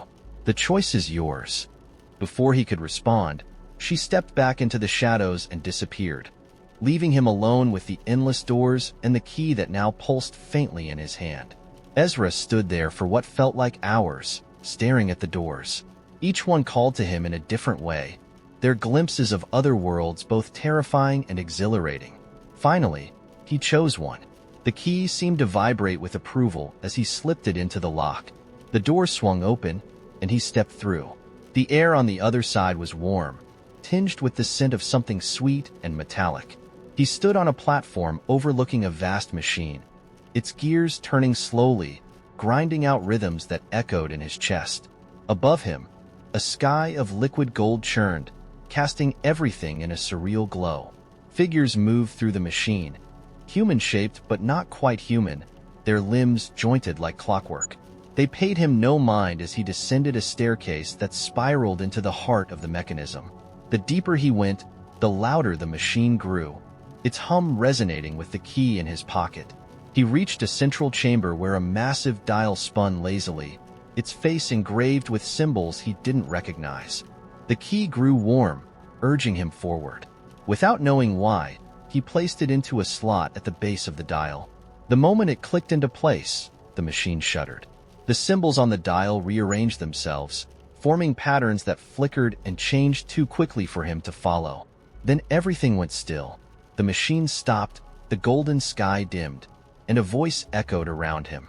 You have turned the first lock. The house is watching. When he stepped back into the hallway, the doors were different. Some had disappeared, while others glowed faintly, their shapes shifting. He realized with a mix of awe and dread that he hadn't just stepped into the house. He had become part of it, and it wasn't done with him. The road into Redwell was only visible at certain angles. To anyone driving past, it looked like a gap in the woods, nothing more than a suggestion of gravel buried under layers of moss and overgrown roots. But for those who knew how to look, the road stretched like a beckoning finger, winding its way into the forest until it disappeared entirely. If you followed it long enough, the trees grew thicker, the air colder, and the light dimmer, until the modern world seemed like a dream you'd almost forgotten. At the end of the road was the town, though calling it a town was generous. The houses in Redwell leaned into each other like conspirators, their shutters hanging askew, their roofs patched with whatever the residents could find. There was no electricity, no cars, no cell service. Visitors weren't discouraged exactly. They just weren't remembered. Those who left couldn't quite recall why they'd gone in the first place, and those who stayed never left again. Ellis arrived at dusk, her boots crunching on the gravel as she stepped out of the forest. She carried nothing but a backpack and the faint scent of salt water that clung to her clothes. The townsfolk watched her from their porches, their faces unreadable in the fading light. She nodded at them but didn't stop, her steps purposeful as though she already knew where she was going. The inn stood at the center of Redwell, the only building that seemed to have resisted the decay that gripped the rest of the town. Its sign creaked faintly in the wind, the words "The Hollow Hearth" carved deep into the weathered wood. The windows glowed softly with the flicker of candlelight, and the door opened before she could knock. A man stood in the doorway, tall and broad-shouldered, his hair streaked with gray. His eyes were sharp, piercing in a way that made Ellis feel exposed. "You're late," he said, his voice low and gravelly. Ellis shrugged. brushing past him into the inn. Time is funny out there. He didn't argue. Instead, he closed the door and gestured toward the bar. The room smelled of smoke and aged wood, and a fire crackled in the hearth, its warmth spreading unevenly through the space. A few patrons sat scattered around the room, their conversations falling silent as they glanced at her. Ellis slid onto a stool, placing her backpack at her feet. "I'm looking for someone." "Everyone here is," the man replied, pouring a measure of amber liquid into a glass and sliding it across the bar. "The question is whether you'll find them before something else finds you." She didn't flinch. "I'll take my chances." The man studied her for a moment before nodding. "Room's upstairs. Third on the left." Ellis didn't ask how he knew she needed one. She picked up the glass, downed it in one smooth motion, and headed up the creaking staircase. The room was small but clean, the bed neatly made, the single window covered with thick curtains. She set her backpack on the floor and sat on the edge of the bed, her hands resting in her lap. For a moment, she let herself breathe, the tension easing from her shoulders. Then she reached into her pocket and pulled out a photograph. The edges were worn, the colors faded, but the image was clear. A boy, no older than 10, standing on the edge of a dock. His hair was wild, his smile crooked, and the sunlight glinted off the water behind him. Ellis traced the outline of his face with her thumb, her jaw tightening. She had followed the rumors for months, chasing whispers that led her from one nowhere town to the next. Each lead had taken her closer, though never close enough. Redwell was her last chance, the end of the trail. The knock came just as she was slipping the photo back into her pocket. It was soft, hesitant, but insistent. She opened the door to find a woman standing in the hallway, her arms crossed over her chest. She was younger than Ellis, her dark hair tied back in a loose braid, her eyes darting nervously toward the stairs. "You're looking for the boy," the woman said, her voice barely above a whisper. Ellis stiffened. "You've seen him?" The woman nodded, but didn't meet her gaze. "Not here, but close enough. If you want to find him, you'll need to come with me."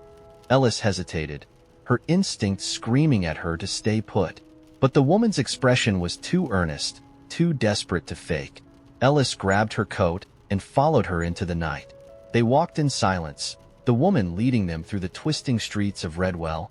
The houses loomed like sentinels, their dark windows reflecting nothing. The further they went, the more the air seemed to change, growing heavier, thicker. By the time they reached the edge of town, Ellis could feel it pressing against her skin like damp cloth. The woman stopped at a narrow path that disappeared into the woods. "He's in there," she said, her voice trembling. Ellis narrowed her eyes. "Why are you helping me?" The woman looked away, her hands twisting together. "Because he helped me once, and I couldn't get him out." Ellis didn't ask what that meant. She turned toward the path, her hand brushing the hilt of the knife hidden in her jacket. The woods swallowed her whole, the faint light of Redwell disappearing behind her. The trees were ancient, their gnarled branches twisting overhead like a cage. The air buzzed faintly, an undercurrent of sound that set her teeth on edge. She followed the path until it opened into a clearing, and there, at the center, stood the boy. He looked exactly as he did in the photo, his crooked smile intact, his wild hair falling into his eyes. But he wasn't alone. Shadows circled him, not people but shapes, shifting and flickering like firelight. Their voices overlapped in a chorus of whispers, their tones alternating between soothing and menacing. Ellis stepped into the clearing, her pulse racing. The boy turned toward her, his smile fading. "You shouldn't have come." She swallowed hard. "I've been looking for you." "I know." His voice was calm, resigned. "But you can't take me back." "Yes, I can," she said, stepping closer. "You don't belong here." The shadows surged, their whispers turning to snarls. The boy raised a hand, and they stopped, retreating slightly but never fully disappearing. He looked at Ellis, his eyes filled with something ancient and unyielding. "This place doesn't let go." Ellis reached out, her fingers brushing his shoulder. "Then I'll make it." The clearing erupted into chaos. The shadows descended, their forms solidifying into claws and teeth. Ellis drew her knife, the blade gleaming with a faint blue light, and fought. The shadows moved like smoke, slipping through her defenses, but she held her ground. Her mind screamed with the weight of their voices, but she refused to let go. When the last shadow fell, the boy stared at her, his face pale and stunned. "How did you?" "Come on," she said, grabbing his hand. "Before they come back." They ran through the woods, the shadows snarling in the distance. The boy's hand was warm in hers, solid and real, and for the first time in months, she felt a flicker of hope. The road into Redwell disappeared behind them, and she didn't look back. "I once met a man who could erase people. Not their lives or their histories, just their presence. They're here, Ness." He called it a gift, though he said the word with such bitterness it sounded like a curse. His name was Lyle, or at least that's what he told me, and we crossed paths on a Tuesday afternoon in a coffee shop that smelled like burnt espresso and rainy sidewalks. I'd been nursing a lukewarm cup of coffee for an hour, trying to figure out how to tell my boss I was quitting, when he slid into the chair across from me like he'd known me all my life. He wasn't much to look at, thin, pale, the kind of face that blurred into the background. His clothes were nondescript, his posture slouched, but his eyes were sharp, like they belonged to someone else entirely. "You look like someone who's trying to disappear," he said, tapping his finger on the table. I blinked at him. "Excuse me?" He ignored the question, leaning forward with an intensity that made me want to lean back. "You've got that look, the one people get when they're tired of being seen. You want out of this conversation?" "Yeah." I gestured vaguely toward the door. "You're sitting in my friend's seat, by the way." "No, I'm not," he said with a faint smirk. "You came alone." That should have been my cue to leave, but something about him made me stay. Maybe it was curiosity. Maybe it was the audacity of a stranger plopping down across from me and immediately calling me out. Or maybe it was just easier to let him talk than to go back to rehearsing my resignation speech. "What do you want?" I asked, folding my arms. "Nothing. Just a conversation." He sat back, his smirk fading. "You ever wish you could disappear?" The question caught me off guard. It wasn't something people asked out loud, not like that. It was the kind of thing you thought about at 3 in the morning, alone in the dark, but never said out loud. "No," I lied. He smiled again, but this time it didn't reach his eyes. "Sure you don't." I opened my mouth to argue, but before I could say anything, he held up a hand. "It's fine. I'm not judging. Most people think about it at some point. What they'd leave behind, what they'd take with them, what it'd feel like to just not be." I stared at him, unsure whether I should be worried or offended. "What's your point?" "My point," he said, leaning in again, "is that I can help. If you really want to disappear." I laughed, though it came out more like a nervous chuckle. "Is this some kind of scam? Are you gonna ask for my credit card info next?" "No scam." He pulled a pin out of his pocket and started twirling it between his fingers. "I'm offering you something real. A clean slate. A way out." I rolled my eyes. "Okay, sure. And how exactly do you do that? Hypnosis? Fake passports?" "Nothing that complicated." He stopped twirling the pin and placed it flat on the table. "I erase you. Not your records, not your memories, just you. Your presence. People won't see you anymore. They won't remember you were ever there. It's not magic. It's just how I work." For a moment, I couldn't tell if he was joking or insane. Maybe both. "Okay, Lyle," I said, humoring him. "Let's say you can do that. Why would I want to be erased?" He shrugged. "I don't know. That's for you to figure out. I'm just saying, if you're tired of being here, if you're tired of people noticing, of taking up space." "I'm fine taking up space," I cut in, my voice sharper than I intended. He raised an eyebrow but didn't argue. "All right," he said, standing up. "If you're sure."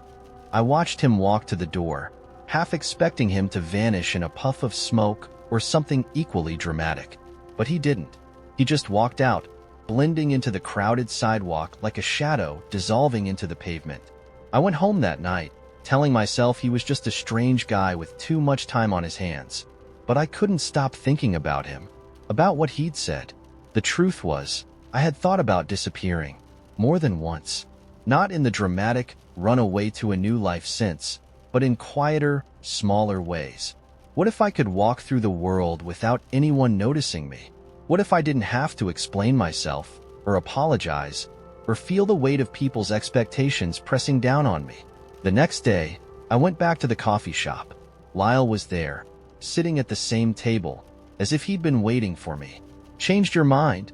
he asked as I approached. "I'm not saying I believe you," I said, sitting down, "but let's say I did. What would it cost?" His lips curled into that faint, humorless smile again. "Nothing. I don't take money." "Then why do you do it?" "Because some people need it," he said simply. "And I can." I hesitated, staring at the tabletop.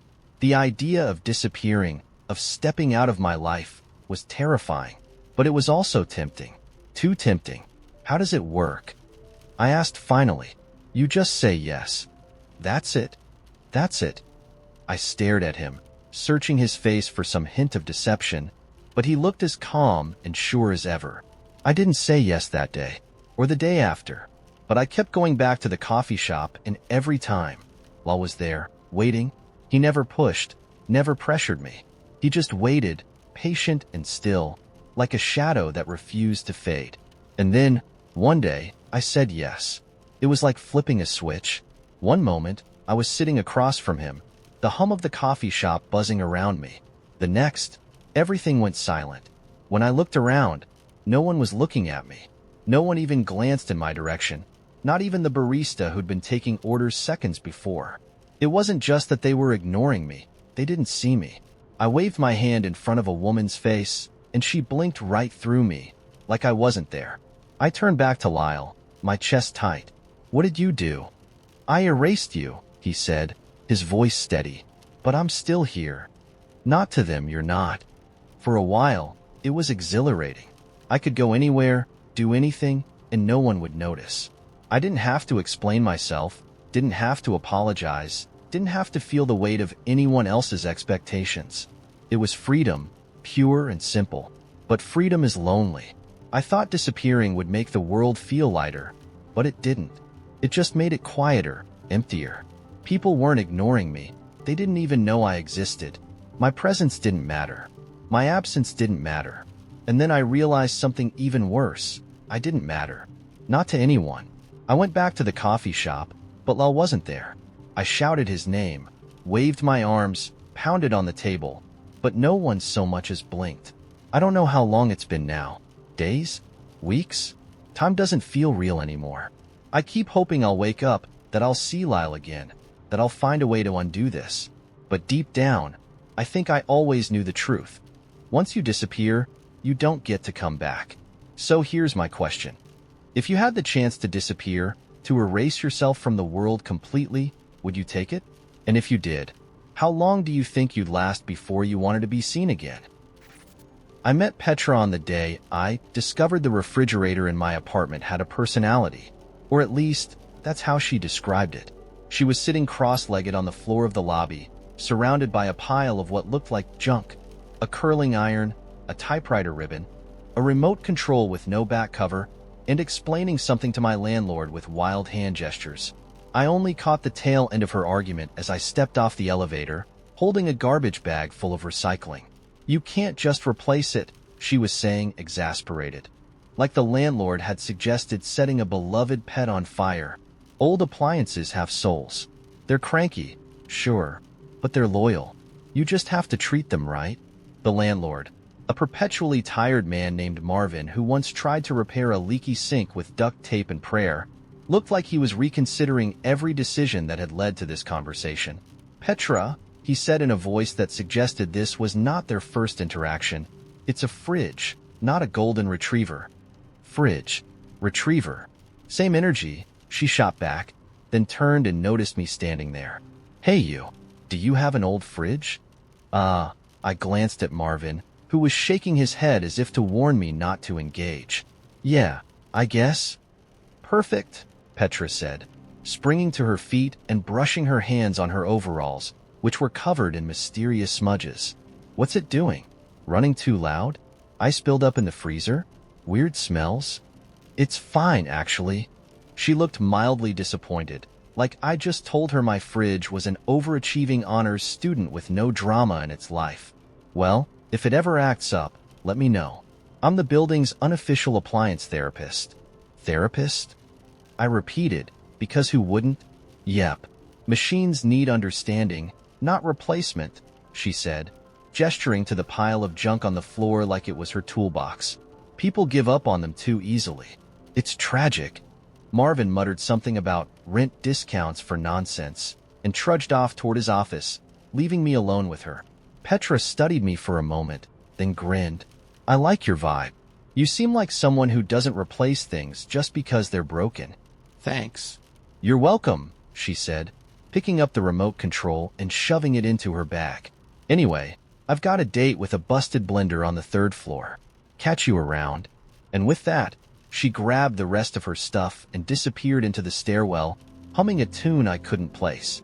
For the next few days, I couldn't stop thinking about her. Not because I wanted to, exactly, but because Petra was the kind of person who left an impression. It wasn't just the overalls or the fact that she talked about appliances like they were moody teenagers. It was the way she moved through the world, completely unbothered by the idea that most people would find her absurd. Then, a week later, my fridge actually did start acting up. It began humming at a frequency that made the whole kitchen feel like it was vibrating. At first, I ignored it, hoping it would go away on its own. But by day 3, the hum had escalated into a full-on mechanical growl, and I couldn't open the freezer without being hit with a blast of Arctic wind. I didn't want to call Marvin because I knew his fix would probably involve duct tape again. So, against my better judgment, I left a note on the bulletin board in the lobby. Petra, my fridge is angry. Help. She showed up at my door less than an hour later, holding a roll of electrical tape and a clipboard covered in doodles. So, she said, walking past me into the kitchen like she'd been invited. Tell me everything. When did it start? Any unusual noises? Sudden personality changes? Personality changes? Yeah, like, was it keeping your milk colder than usual? Melting your ice cream too fast? These things are important. I blinked at her. It's just loud. And cold. Really, really cold. Petra nodded like a detective piecing together a crime scene. Classic case. Let's see what we're dealing with. She opened the fridge door, stuck her head inside, and listened for a moment before pulling back and nodding sagely. Yep, this one's frustrated. Frustrated? With what? Hard to say. Could be overworked. Could be feeling underappreciated. Could be a Freon issue. I couldn't tell if she was joking or if she genuinely believed this nonsense, but before I could ask, she pulled a screwdriver out of her bag and started removing the back panel of the fridge. Over the next hour, I watched in awe as Petra tinkered with wires, tightened screws, and muttered things like, "Come on, buddy, work with me here." At one point, she pulled out a small fan blade that had gotten stuck and held it up triumphantly. There it is. The culprit. Poor guy's been choking on this for who knows how long. Is that safe? I asked, pointing at the mess of exposed parts behind her. Safe is a relative term, she replied, already putting the fridge back together. When she was finished, she stood up, dusted off her hands, and gave the fridge a gentle pat. All fixed. Your boy's back in action. Sure enough, the fridge was silent again, humming softly like a contented cat. How did you? Machines just need a little love, she said, slinging her bag over her shoulder. And a fan blade that isn't trying to murder them. I should have left it at that. I should have thanked her, offered to pay her, and moved on with my life. But instead, I found myself saying, "Do you want a cup of coffee or something? As a thank you?" Petra grinned like I just asked her to solve another mystery. Sure, but only if you let me tell you about the time I convinced a toaster to toast bagels evenly. That was the beginning. Over the next few months, Petra became a fixture in my life, popping in and out with her toolbox and her endless supply of bizarre stories. She had a way of making even the most mundane things, like fixing a clogged sink or rewiring a lamp, feel like an adventure. Once, she dragged me to a flea market to help her search for potential patients. She spent 2 hours haggling over a broken popcorn machine, insisting it deserved a second chance. Another time, she convinced me to help her build a wind chime out of old bicycle gears, which ended up being so loud it scared the neighborhood cats. Petra had this relentless optimism that was both exhausting and infectious. She believed every broken thing could be fixed, every lost cause redeemed. It wasn't just about appliances, it was about people too. One night, as we sat on my couch eating takeout, I asked her why she cared so much about fixing things. She chewed thoughtfully for a moment, then said, "Because broken doesn't mean useless, and because it's easy to throw something away when you don't understand how it works. But if you take the time to figure it out, you might find it's worth saving." It was the kind of answer that stuck with me long after she'd left. Petra wasn't like anyone I'd ever met. She was chaos wrapped in overalls, a hurricane of creativity and compassion. She saw beauty in things most people would overlook, and she had a way of pulling you into her world until you started seeing it, too. And somehow, in the middle of all her repairs and projects, she fixed something in me, too. Something I didn't even realize was broken. The rain came down in sheets so thick it blurred the world, turning streetlights into soft, glowing orbs and the pavement into a mirror of endless ripples. I was drenched, despite my best efforts to huddle under the awning of a closed bookstore. The sign above me, Rowan's Rare Reads, creaked in the wind, and I wondered why an old bookstore would even bother staying in a part of the city like this, where most people barely had time to read their text messages, let alone a novel. The door was locked, the windows dark, and the only thing visible through the glass was the faint outline of bookshelves stretching into the shadows. I had nowhere to be, no one waiting for me. The rain was my excuse to pause, and the bookstore's awning was my shelter. But then, just as I was debating whether to wait out the storm or make a run for it, the door opened. I hadn't heard footsteps. I hadn't seen a shadow pass by the window. The door simply swung inward, as if on its own, and a warm, yellow light spilled onto the wet pavement. A man stood in the doorway, backlit by the glow. He was tall, maybe in his late 50s, with salt and pepper hair and a sharp, angular face that looked carved from something unyielding. He wore a dark sweater with the sleeves pushed up, his forearms dusted faintly with ink stains, and he held a cup of tea in one hand, steam curling upward into the rain. "You look like you could use a better place to stand," he said, his voice low and calm, like he didn't mind the interruption. I hesitated, every city-born instinct telling me not to walk through doors that opened unexpectedly, especially not into empty stores on rainy nights. But something about his tone, or maybe the way he sipped his tea like he wasn't the least bit concerned, made it hard to say no. I stepped inside. The smell hit me first, a mix of old paper, leather bindings, and something faintly herbal, maybe lavender. The store was larger than it had looked from the outside, the shelves towering high and crammed, so full they seemed to lean under the weight of their contents. Books were stacked on every available surface, even on the floor, and a spiral staircase wound upward toward a mezzanine lined with more shelves. In the corner, a fireplace crackled softly, though I couldn't remember seeing a chimney from the street. The place felt timeless, like it existed just slightly out of step with the rest of the world. The man shut the door behind me, cutting off the sound of the rain. He walked past me without another word, setting his tea down on the counter near the register. I noticed a sign hanging above it, "Books that find you." The words were painted in gold, the letters curling like vines. "Is this place open?" I asked, glancing around. "Not to most people," he said, "but you're here, so I suppose it is." "That's cryptic," he smirked faintly, picking up a stack of books and rearranging them on a nearby shelf. "Books like to be found at the right time," he said. "People too, I think. You look like someone who might need a book tonight." "I didn't even know I was coming here," I said, shrugging off my damp jacket and draping it over my arm. "Exactly," he said. Like that explained everything. I wandered deeper into the store, my fingers brushing the spines of books as I passed. None of them had titles I recognized. Some didn't even have titles at all, just blank covers of rich leather or faded cloth. Others had titles so strange they made me pause.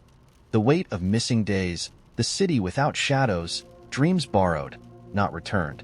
In the back of the store, I found a table covered in small, handwritten cards. Each card bore a single phrase in neat script, and next to each one was a book. I picked up one of the cards at random. For when you've left and don't know how to come back. The book beside it was slim, bound in dark green, and had no visible title. I flipped it open and found the pages blank, except for a single line written in the middle of the first page. You left because you had to. You'll come back because you want to. I frowned, setting the book back down. The next card read, "For when the questions matter more than the answers." The book paired with it was thick and worn, its cover marked with scratches and stains. I opened it to find pages filled with words written in different handwritings, as if dozens of people had contributed to it. Each entry was a question, and some of them made my chest tighten. What would you do if you weren't afraid? Whose memory do you carry that isn't yours? If you disappeared tomorrow, would anyone know where to look for you? I snapped the book shut, uneasy but unable to stop. I picked up another card. For when you're looking for what you've already found. The book next to it was smaller than the others, its cover an odd shade of silver gray that seemed to shimmer in the light. When I opened it, the words on the page rearranged themselves as I read, forming and reforming into sentences that felt like they were speaking directly to me. It wasn't a story, it was a conversation, one I didn't remember starting.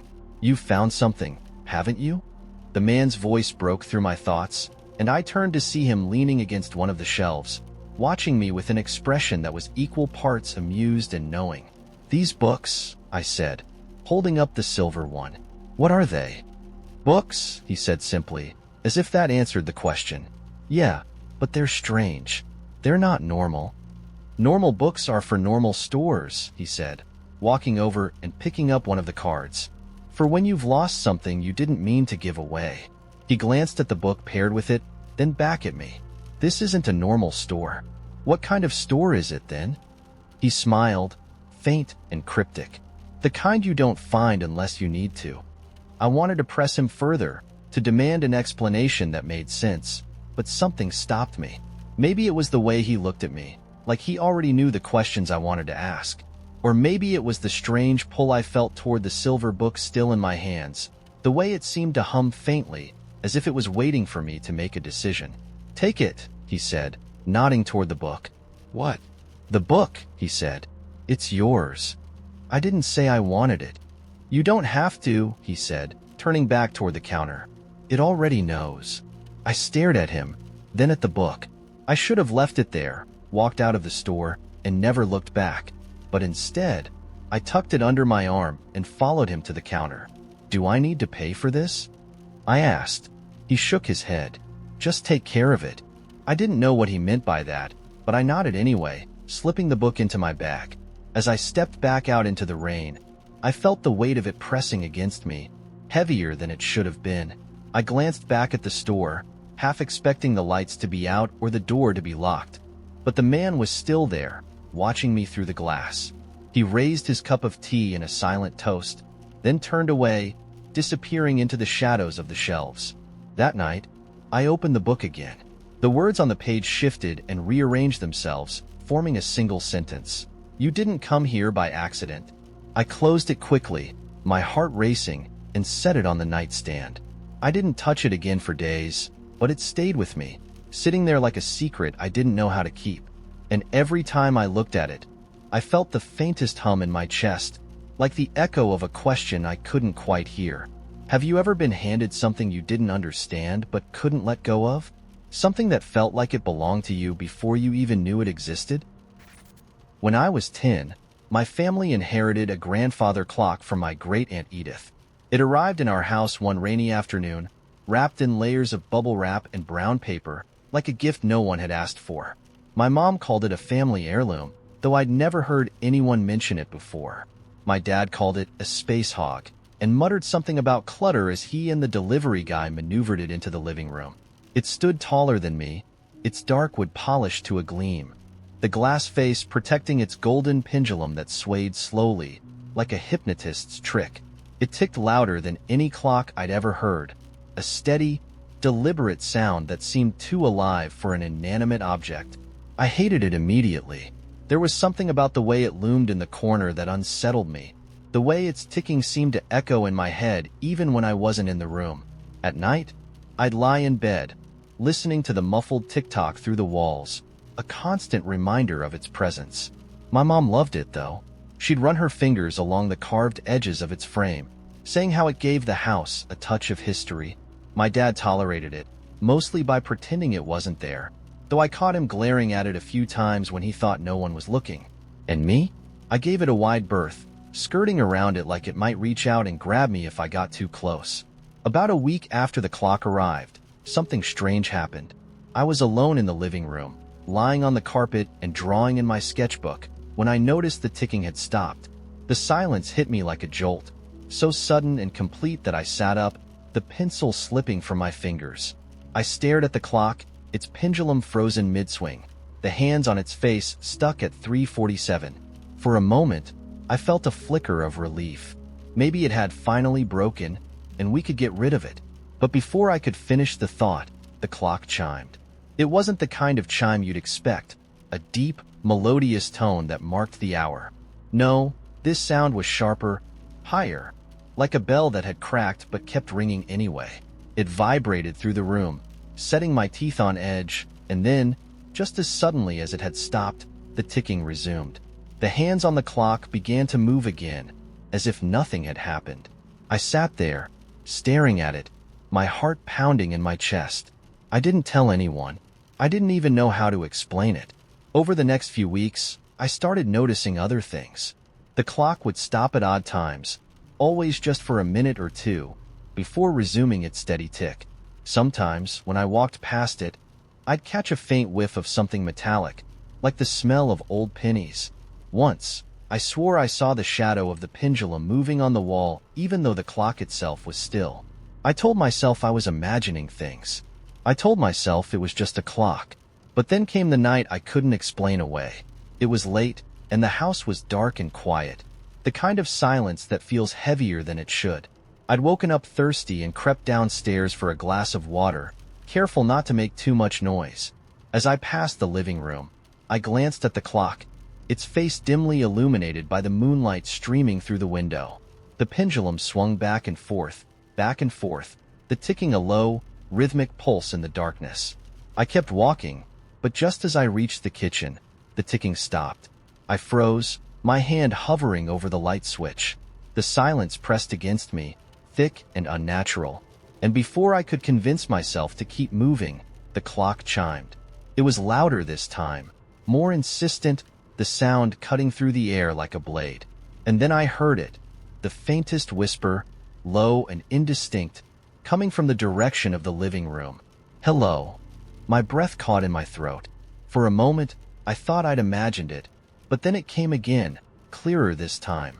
A voice just on the edge of hearing. Who's there? I turned slowly, my heart hammering in my chest. The clock stood in its corner, tall and still, its face blank and unassuming. The whisper came again, and this time, I realized it wasn't coming from the clock itself. It was coming from behind it. Every instinct I had screamed at me to run, to wake up my parents and leave the house, but I couldn't move. My feet felt rooted to the floor, my body frozen in place.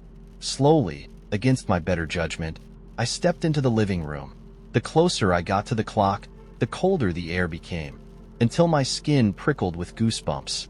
The voice was clearer now, murmuring in a language I didn't understand, the words soft and curling like smoke.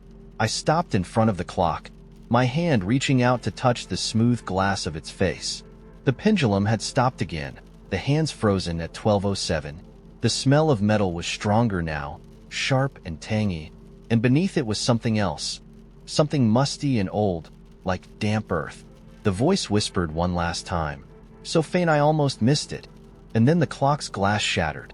I stumbled back, a cry escaping my lips as shards rained onto the carpet.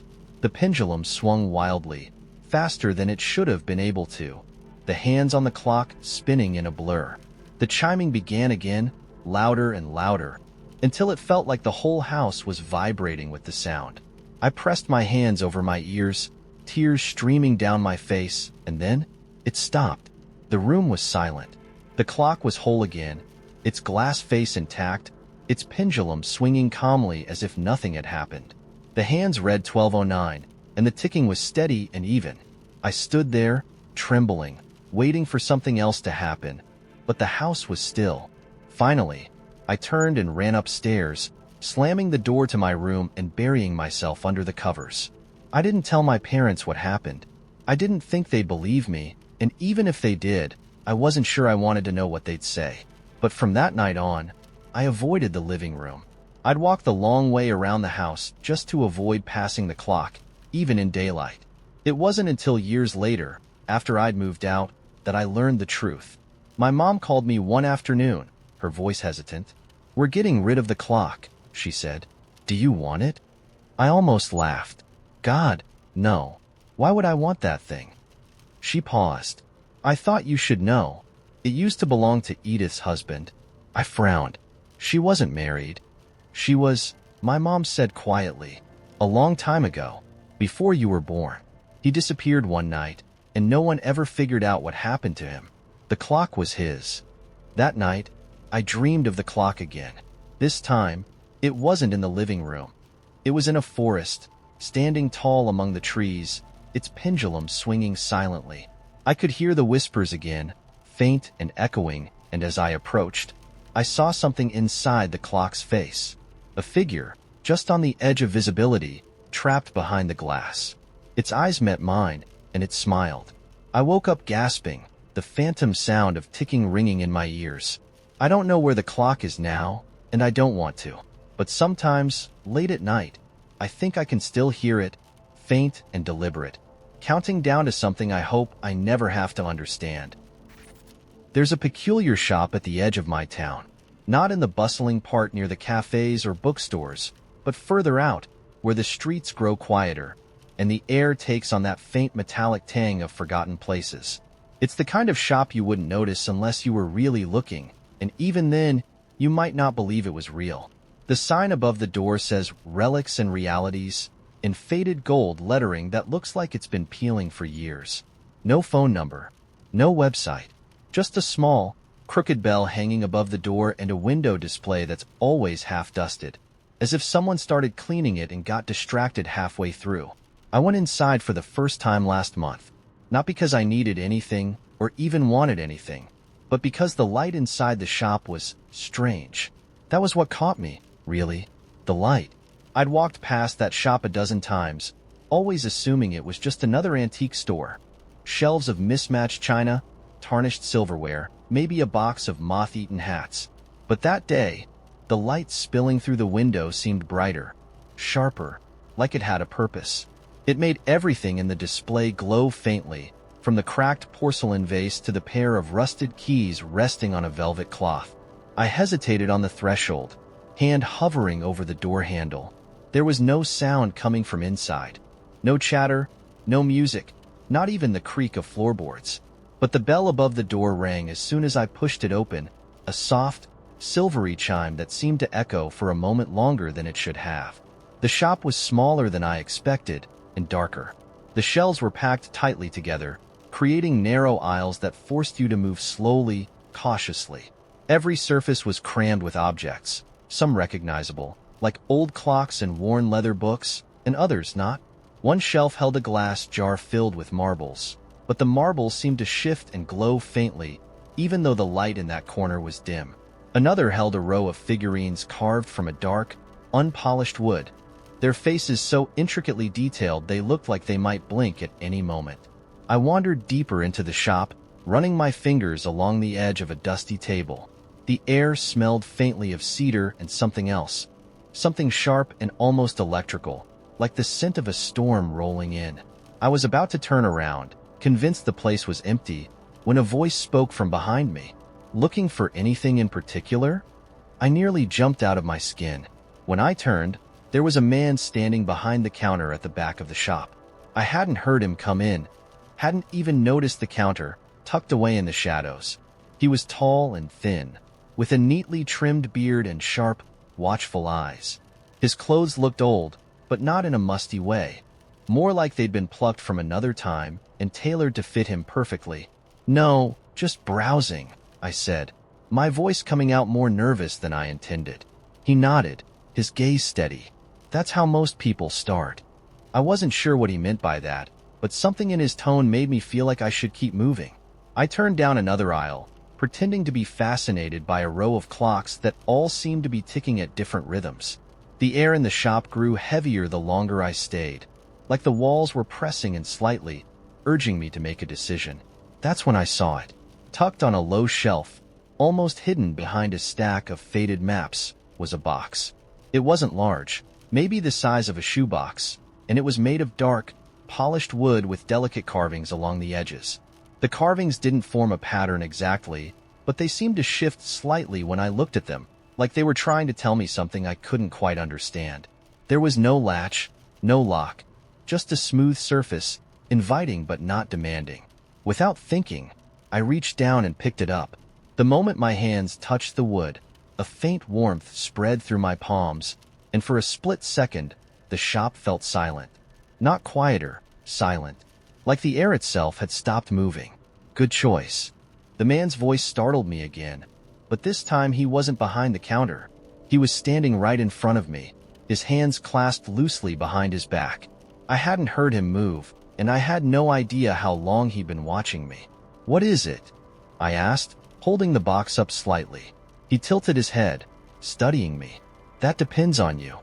I frowned. "What's that supposed to mean?" "It's not just a box," he said. "It's an offer." I laughed nervously, waiting for him to elaborate, but he didn't. He just stood there, his sharp eyes flicking between me and the box like he was waiting for me to figure it out on my own. "An offer for what?" I pressed. "That depends on what you're willing to trade." I should have put the box down right then and left. Normal people don't have conversations like this in antique stores. But there was something in his voice, something steady and certain, that made it impossible to walk away. "What kind of trade?" I asked, my throat dry. He smiled faintly, but it wasn't a kind smile. "Everything in this shop comes at a price. It's not money I deal in." I looked down at the box, its surface gleaming faintly in the dim light. It felt heavier in my hands now, the warmth pulsing gently, almost like a heartbeat. "What's in it?" I whispered. "That's for you to find out," he said, "but only if you're sure." I don't know why I believed him, but I did. The shop didn't feel like a place for lies. Whatever this was, whatever he was, it felt real in a way I couldn't explain. Slowly, I nodded. The man stepped back, giving me space, and for the first time, I noticed the faint lines on the floor, a perfect circle, etched into the wood, with symbols and shapes I didn't recognize. I was standing in the center of it, the box cradled in my hands like an offering. "Open it," he said softly. I hesitated, my fingers trembling as they brushed the edge of the lid. The air around me seemed to hum, the scent of cedar growing sharper, almost overwhelming. And then, with a deep breath, I opened the box. Inside was nothing. No light, no object, no secret treasure. Just emptiness, vast and dark, stretching deeper than the box should have allowed. And in that emptiness, I saw myself. Not just one version of me, but all of them. Every choice I'd ever made, every path I hadn't taken, every possibility that had slipped through my fingers. They flickered and shifted, a kaleidoscope of could-have-beens and never-weres, all staring back at me like they were waiting for something. The man's voice cut through the haze. "The question isn't what's in the box," he said. "It's what you'll take from it." I looked up at him, my heart pounding. "And the price?" His smile returned, sharper now. "Oh, you'll know it when it comes." I closed the box and walked out of the shop, my hands trembling, the weight of the box heavier than before. I didn't look back, and the bell above the door didn't ring as I left. It's been weeks now, and the box sits on my desk, untouched but impossible to ignore. Sometimes, in the middle of the night, I swear I hear it humming softly, like it's waiting for me to open it again. I don't know what I'll find if I do, but I'm starting to think the real question isn't what's in the box, it's what's already missing from me. The first time I met Theo, he was arguing with a parking meter. Not a polite, under-the-breath grumble, either. This was a full-on, hands-in-the-air, theatrical confrontation, like the meter was a villain in a Shakespearean tragedy. "Unbelievable," he said, pacing back and forth in front of the meter, a crumpled ticket clutched in one hand. I gave you quarters. I fed you. And this is how you repay me? You mechanical Judas. I had been walking my dog, Lucy, and we both stopped in unison to watch this spectacle unfold. Theo had a mop of curly hair that looked like it hadn't seen a brush in years, a long trench coat that gave him the air of a detective who'd wandered into the wrong decade, and an energy that practically vibrated with indignation. You okay there? I asked cautiously. He turned to me with wide, incredulous eyes, like I just asked if water was wet. No, I am not okay. This, he gestured dramatically at the meter, is a betrayal of the highest order. Lucy barked, wagging her tail like she agreed. Theo crouched down, now addressing my dog with the same intensity he'd been giving the meter. Exactly. She gets it. This is highway robbery, isn't it, little one? She doesn't drive, I said, half smiling, or park. Lucky her, he muttered, standing back up and raking a hand through his hair. What kind of world do we live in where you can bribe a machine with quarters and still get a ticket? A cold world, that's what. Maybe it's broken? I offered. He squinted at the meter, as if considering the possibility. Or maybe it's a capitalist conspiracy, he said, lowering his voice like we were in on some great secret together. Before I could respond, he stuffed the ticket into his pocket and turned back to me with a grin so disarming I almost forgot how ridiculous the entire situation was. Anyway, thanks for checking in. What's your name? Rachel, I said, feeling slightly caught off guard. Rachel, he repeated, like he was committing it to memory. Then he knelt down and scratched Lucy behind the ears. And you must be Lucy, Queen of the Sidewalks. A pleasure. I laughed, despite myself. How did you know her name? Lucky guess, he said, standing and brushing invisible dirt off his coat. Or maybe I'm psychic. Jury's still out. He didn't offer his own name, and before I could ask, he tipped an imaginary hat and said, Well, Rachel and Lucy, I've got to go file a formal complaint with the universe. Nice meeting you. And just like that, he walked off, whistling a tune I couldn't quite place, leaving me standing there with Lucy, who looked up at me like, who was that guy? The second time I saw Theo, he was in the middle of a crosswalk, juggling lemons. It was a busy Saturday afternoon, and I was stuck in traffic, glaring at the red light, when I noticed him. There he was, in the middle of the intersection, tossing 3 lemons in a perfect rhythm while cars honked and drivers leaned out their windows to yell. Almost done. Theo called out cheerfully, not breaking his concentration. I rolled down my window. Are you serious right now? He looked over, spotted me, and grinned. Rachel, hey, fancy seeing you here. What are you doing? Practicing, he said, as if this explained anything. For what? For life. The light turned green, and with one last flourish, he caught all 3 lemons in one hand, bowed deeply to the angry drivers, and jogged to the sidewalk. To my surprise, he headed straight for my car, tapping on the passenger side window. I hesitated, then hit the unlock button. Theo climbed in, still holding the lemons, and said, Thanks for the ride. This isn't a ride, I said, baffled. Sure it is. You're driving, aren't you? I opened my mouth to argue, but realized I had no idea what I was arguing against. Where are you even going? Wherever you're going, he said, peeling one of the lemons like it was an orange. I glanced at Lucy in the back seat, who wagged her tail like she approved of this chaotic new passenger. With a resigned sigh, I pulled into traffic. Theo talked the entire drive, hopping from topic to topic with no apparent rhyme or reason. He told me about the time he tried to build a treehouse in a public park. Turns out, the city frowns on that. His theory that pigeons are secretly spies, why else would they always look like they're eavesdropping? And how he once accidentally got hired as a wedding photographer despite not owning a camera. And how did that go? I asked, half laughing. Terribly, he admitted, tossing a lemon peel out the window. But I gave them a really heartfelt drawing of the ceremony, and they seemed to like that. By the time I dropped him off at a random coffee shop he claimed was a vortex of good vibes, I realized I hadn't stopped smiling the entire drive. Over the next few weeks, Theo kept popping up in my life like an ongoing plot twist. I'd find him at the farmer's market, trying to haggle over a single carrot. Or at the library, stacking books into a precarious tower he called literary Jenga. Once, I caught him outside my building, teaching a group of kids how to make paper airplanes that could definitely survive a tornado. Every time, he acted like running into me was the most natural thing in the world. And every time, he dragged me into whatever bizarre adventure he was on that day.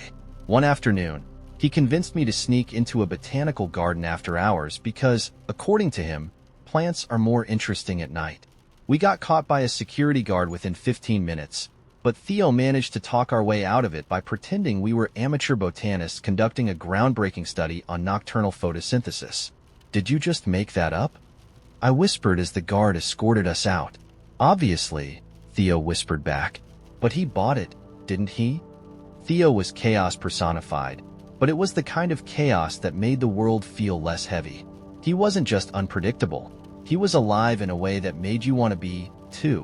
One night, as we sat on the roof of my apartment building, eating popsicles and watching the city lights blink against the dark, I asked him why he was like this. "Like what?" he asked, licking a drop of melted orange juice off his hand.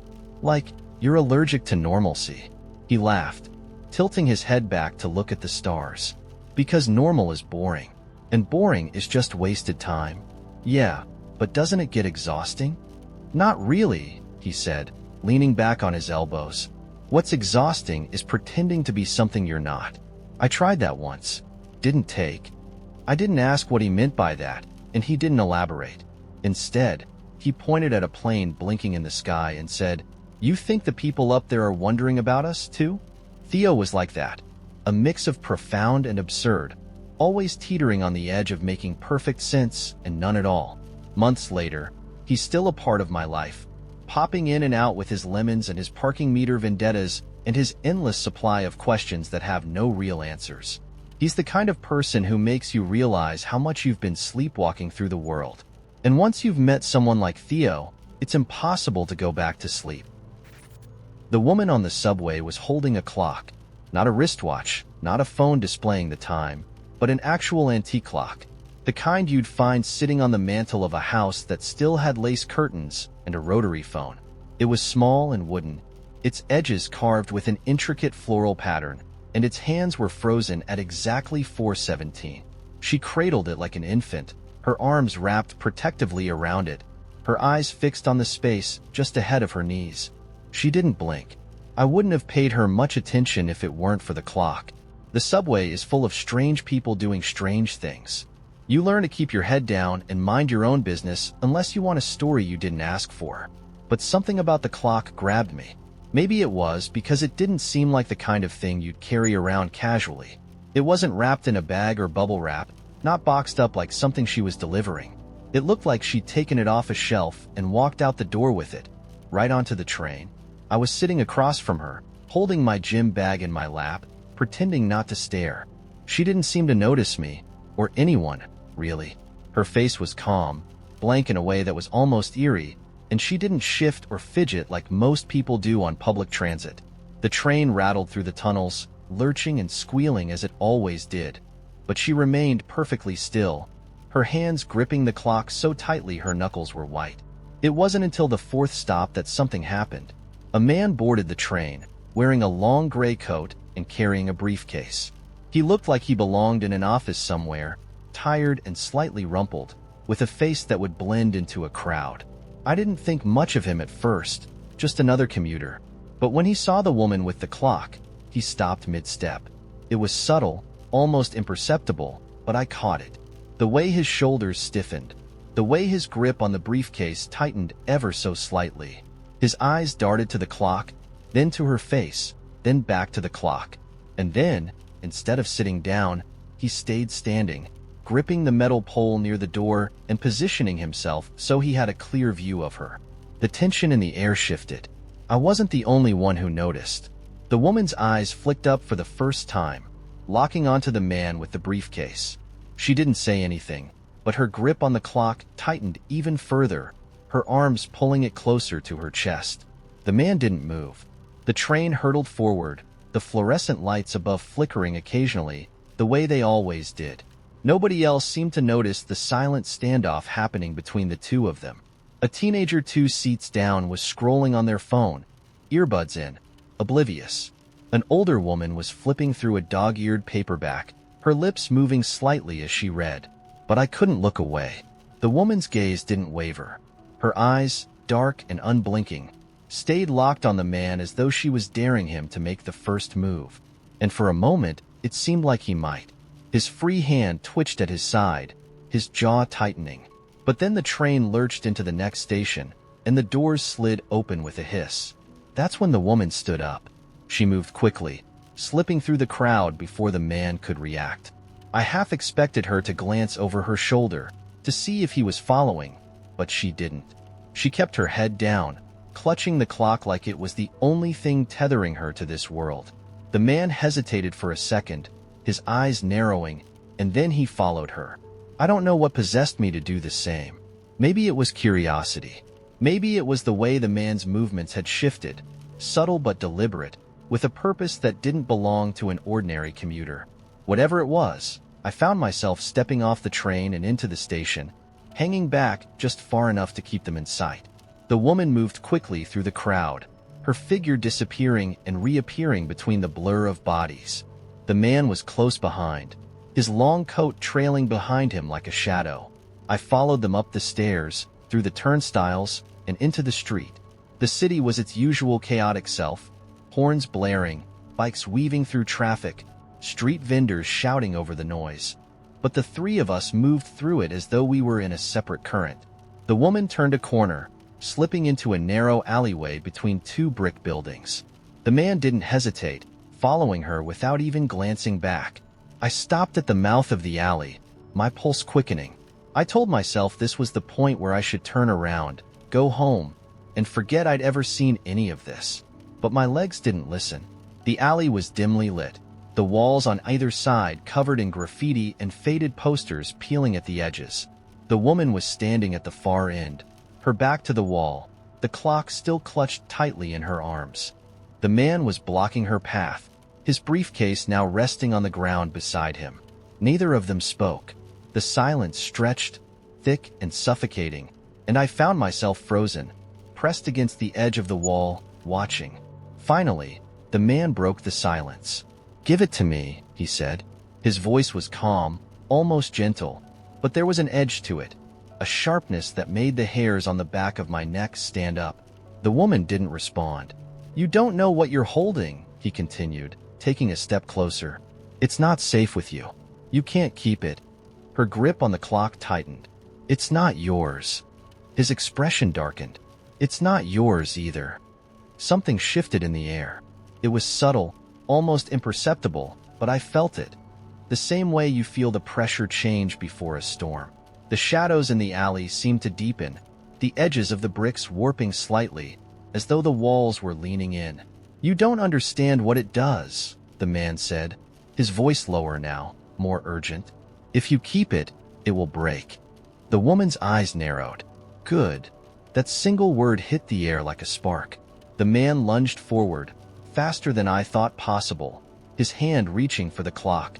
But the moment his fingers brushed the wood, the air seemed to explode. A sound erupted. Not a noise, exactly, but a vibration, deep and resonant, that seemed to shake the very fabric of the alley. The light warped, bending in impossible directions, and for a moment, it felt like the world was tilting on its axis. I stumbled back, my vision blurring, my head pounding with a pressure that felt like it would split my skull. I could barely see, but I caught flashes. The woman holding the clock above her head, the man shouting something I couldn't hear, the wood of the clock splintering, fracturing, and then silence. When I came to, the alley was empty. The woman was gone. The man was gone. The clock, or whatever was left of it, was nowhere to be seen. I stumbled out into the street, my legs shaking, my head still spinning. The city carried on as if nothing had happened. Cars honked, people shouted. The world moved forward, oblivious to whatever I'd just witnessed. I don't know what I saw that night. I don't know who they were, or what the clock was, or what it meant when it broke. But every now and then, when I close my eyes, I hear it. The sound. deep, resonant, like the echo of something that should never have been. The library felt alive that night, though I knew that was impossible. It was one of those enormous, cathedral-like places where sound gets swallowed by the sheer weight of the silence. The kind of place that feels ancient even if it's only a few decades old, where the air smells like leather bindings, paper dust, and the faint, metallic tang of something you can't quite place. I didn't plan to be there, especially not so late.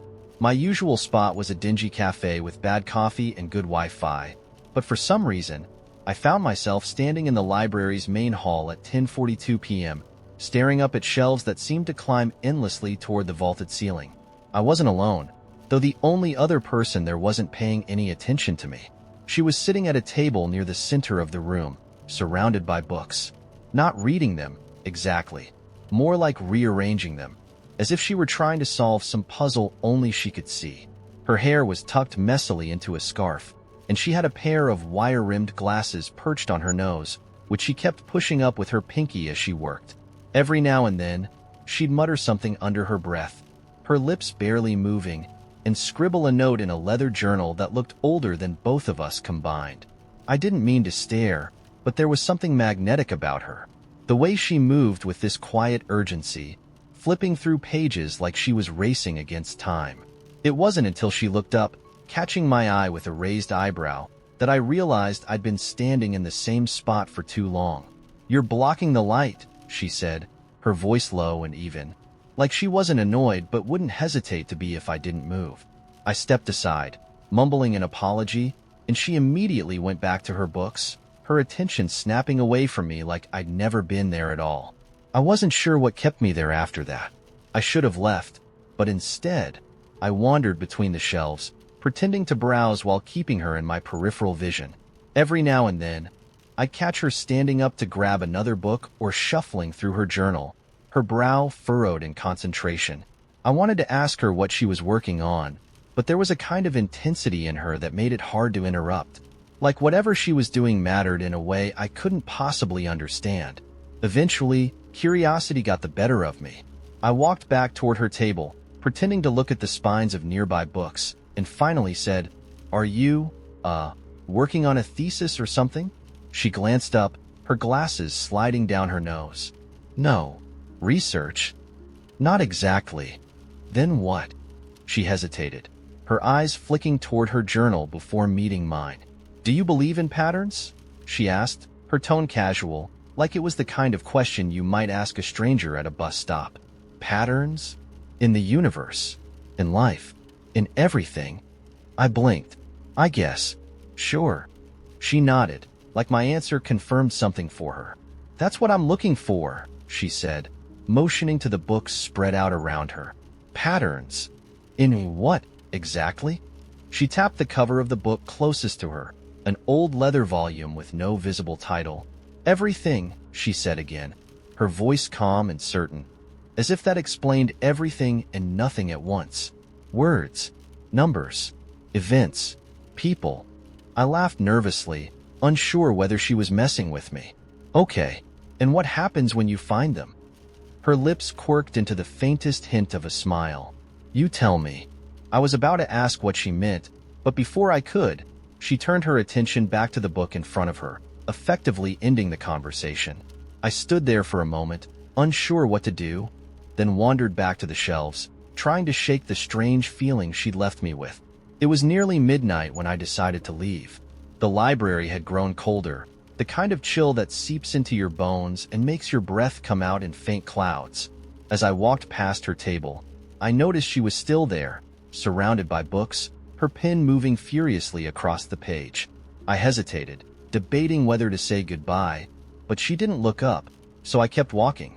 I was halfway to the exit when she called out, "Wait." I turned to see her standing now, her journal clutched tightly in her hands. Her expression was unreadable, but there was something almost hesitant in the way she looked at me, like she wasn't sure she should be speaking at all. "Here," she said, holding out the journal. "Take this." I stared at her, confused. "What? Why?" She didn't answer. She just pressed the journal into my hands, her grip firm but not forceful, and said, "Read it, then decide." Decide what? I asked, but she was already walking away, disappearing into the labyrinth of shelves before I could get an answer. I left the library in a daze, the journal tucked under my arm. It felt heavier than it should have, like the leather binding was hiding something more substantial than just paper. When I got home, I set it on the table and stared at it for a long time, debating whether to open it. Part of me wanted to leave it alone, to pretend the whole encounter had never happened. But the larger part, the curious part, won out. The first page was blank, except for a single sentence scrawled in her sharp, uneven handwriting. This book is yours now. The next few pages were filled with notes, diagrams, and strange symbols I didn't recognize. Some of the writing was so faint it was almost illegible, and some of it was scratched out entirely, as if she'd changed her mind halfway through a thought. The further I read, the more unsettling it became. The notes weren't random. They were about me. My name, my birthday, places I'd been, things I'd done. There were details no one could have known, things I'd never told anyone, not even myself. By the time I reached the last page, my hands were trembling. It was blank except for 3 words written in bold, black ink: follow the pattern. I didn't sleep that night. I couldn't. Every time I closed my eyes, I saw her face, calm and unreadable, and the strange certainty in her voice when she'd said, "You tell me." I spent hours flipping through the journal, trying to make sense of the notes and diagrams, but none of it added up. It was like trying to piece together a puzzle without knowing what the final picture was supposed to look like. The next day, I went back to the library, hoping to find her, but she was gone. The table where she'd been sitting was empty, the books neatly stacked as if she'd never been there at all. When I asked the librarian about her, they just gave me a blank look. "We don't get many visitors that late," they said. "Are you sure you weren't alone?" I wasn't sure of anything anymore. I kept the journal, though I couldn't bring myself to open it again. It sits on my shelf, a silent reminder of a night I still can't explain. Sometimes I think about her, about the way she looked at me, like she knew something I didn't. And sometimes, late at night, I feel like I'm starting to see the pattern she talked about, in words, in numbers, in the way the world moves around me. I don't know what they mean yet, but I'm starting to think she was right, that there's something there, waiting to be found. Have you ever had the feeling that someone knows you better than you know yourself? When the forest appeared behind my apartment, nobody else seemed to notice. I woke up one morning, stretched, glanced out the kitchen window while waiting for my coffee to brew, and there it was, a dense wall of trees stretching as far as I could see. Pines, oaks, birches, and others I couldn't name. Their trunks close enough together to cast the ground below into shadow.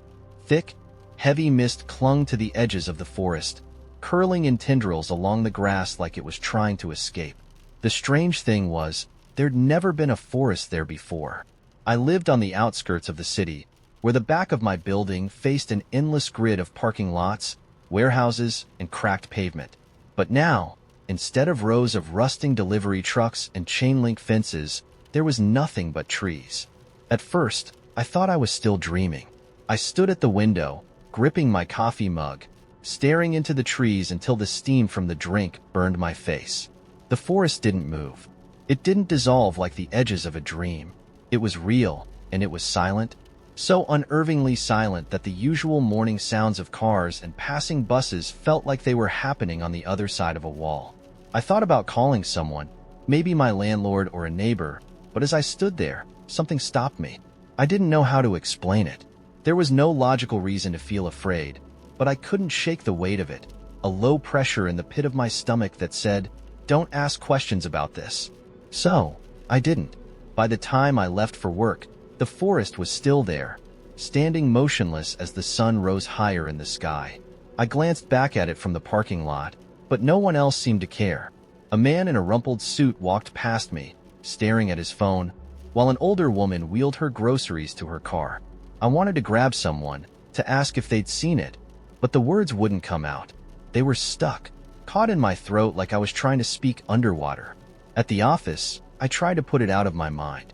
I went through emails, filed reports, sat through meetings where no one said anything they hadn't said 100 times before.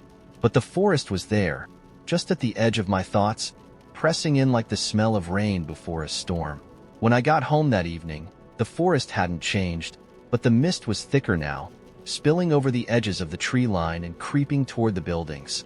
I stood on the back porch, watching as it curled around the trunks, moving slowly but with purpose, like it was alive. That night, I dreamed of the forest. In the dream, I was standing at the edge of the trees, the mist coiling around my feet like smoke. The air smelled of pine and damp earth, but it was sharper than it should have been, the scent cutting into my lungs like broken glass. Something was moving in the distance, just beyond the shadows. A faint flicker of motion that disappeared as soon as I turned my head. I couldn't see it clearly, but I could feel it watching me. I tried to step back, but my legs wouldn't move. The ground beneath me was soft, pulling at my shoes like wet sand. Then I heard the whisper. It wasn't a voice, not really. It was too low, too fragmented, like the sound of wind brushing through leaves, shaping itself into the shape of words. I couldn't understand what it was saying, but the tone was unmistakable. It wanted me to come closer. When I woke up, the forest was the first thing I checked. It hadn't gone anywhere. If anything, it felt closer now. The next few days passed in a haze. The forest became my obsession, a gnawing thought I couldn't shake no matter how hard I tried. At work, I found myself doodling sketches of trees in the margins of my notebooks, my pen tracing the lines of branches without realizing it. I stopped going out with friends, stopped answering texts. I sat by the window for hours after work, staring into the trees, waiting for something to happen. The mist was thicker now, and at night, it moved. It rolled across the lawn like a tide, surging and retreating in slow, deliberate waves. I told myself it was just the wind, the natural movement of air currents or temperature changes, but the way it moved, it felt wrong, too intentional. By the time the first sound came, I wasn't even surprised. It was late, sometime after midnight, when I heard it, a low, rhythmic creaking, like the groan of wood bending under pressure. At first, I thought it was coming from the trees themselves, the sound of branches shifting in the wind. But there was no wind. The air outside was completely still, heavy and humid, and the sound was too steady, too deliberate. I opened the window and leaned out, peering into the darkness. The creaking stopped immediately, replaced by silence so absolute it made my ears ring. I waited for a long time, my eyes scanning the tree line for any sign of movement, but there was nothing. No animals, no rustling leaves, just the faint glow of the mist reflecting the light from the street lamps. I closed the window and tried to go back to bed, but the sound returned. This time, it was closer. The days blurred after that. Every night, the sounds grew louder, creaking, groaning, snapping, like something massive was shifting just beyond the edge of the forest. The whispers came back too, faint at first but growing stronger, their cadence rising and falling like waves. I still couldn't understand the words, but the intent was clear. The forest wanted me. I stopped going to work. I stopped eating. My entire life narrowed to a single point, a single question I couldn't answer. Why me? Why was I the only one who saw it, who heard it? Why did no one else seem to care that an entire forest had appeared overnight and was slowly creeping closer to the city? The final straw came last night. I woke up to find the mist inside my apartment. It pooled around the floorboards, thick and wet, seeping in through the cracks under the door and around the windows. It moved unnaturally, twisting into spirals and shapes I couldn't describe, curling up the walls and across the ceiling. The whispers were louder now, deafening, the words spinning around me in a language I couldn't understand but somehow felt deep in my bones. I couldn't breathe, couldn't think, couldn't move. All I could do was watch as the mist grew thicker, heavier, pressing in on me until it felt like the walls were closing in. And then, just as suddenly, it stopped. The mist receded, pouring out of the apartment like water flowing downhill, leaving no trace of its presence behind. But when I looked out the window, I saw them. Figures, standing at the edge of the trees. They weren't human. They were tall, impossibly tall. Their bodies thin and warped, like shadows stretched too far. Their faces were blank, smooth, but I could feel their eyes on me, piercing through the glass. The whispers had stopped, but I could still hear them in my head. A single word repeating over and over. Come. I don't know what's waiting for me in the forest. I don't know what will happen if I go, but I can feel it pulling me now, stronger than ever. The trees are closer this morning. I can see their roots curling over the edges of the lawn, breaking through the asphalt of the parking lot. I don't think I can fight it anymore. When I step into the trees, I'll let you know what I find, if I can. When I was 22, I was hired to be a live-in caretaker for a man I had never met. His name was Richard Dawson, though everyone called him Mr. Dawson, as if the title somehow buffered the strangeness of who he was. The job paid ridiculously well for what it was. A few hours of basic care during the day, preparing meals, helping him move around the house, and then being on call in case he needed something during the night. It sounded easy enough, and I needed the money. The only condition was that I had to live in his house, which was fine by me because it meant I didn't have to keep crashing on my cousin's couch. The house was enormous, a Victorian relic perched on the edge of a cliff overlooking the sea. It looked like something out of a Gothic novel, all sharp angles and peeling paint, with windows that seemed to watch you when your back was turned. The inside was just as unsettling. Dark wood paneling, thick curtains that blocked out most of the light, and an assortment of mismatched furniture that looked like it had been collected by someone who didn't care if it matched or not. The air smelled faintly of salt and mildew, and the floors creaked no matter how lightly you stepped. I didn't meet Mr. Dawson until my second day on the job. His housekeeper, an elderly woman named Mrs. Haver, had shown me around when I arrived, explaining the basics of the house and the routine without ever saying much about the man himself. She was careful, deliberate, like someone who had spent her life walking on eggshells. "You'll see," she said when I asked what he was like. "Mr. Dawson doesn't care for idle chatter." When I finally met him, I understood what she meant. He was in his late 60s, though he looked older, his skin pale and papery, his frame thin but somehow imposing. He moved slowly, like every step was an effort, and his voice was low and gravelly, the kind of voice that made you lean in to hear it. His eyes, though, they were sharp, piercing, and far too alive for someone who otherwise seemed so close to the grave. He looked at me like he already knew everything about me, like he had been waiting for me, and was quietly disappointed by what he saw. The first few weeks were uneventful. Mr. Dawson spent most of his time in his study, a cavernous room filled with books and artifacts that looked like they belonged in a museum. He didn't talk much, and when he did, it was usually to give me instructions. Bring tea at 4, draw the curtains before sunset, make sure the windows in the east wing stayed locked at all times. He never explained why, and I didn't ask. The job was simple enough, and I was too grateful for the paycheck to risk messing it up with questions. But the house had its own way of making itself known. At night, when the wind swept in from the sea, it howled through the cracks in the walls, a low, mournful sound that made it impossible to sleep. Sometimes I'd hear faint footsteps in the hall outside my room, soft but unmistakable, even though I knew Mr. Dawson never left his study after dark. Once, I woke up to find my bedroom door open, even though I was certain I had locked it before going to bed. I told myself it was just the wind, or maybe my own forgetfulness, but the unease lingered. It wasn't until my 3rd month there that I started noticing the mirrors.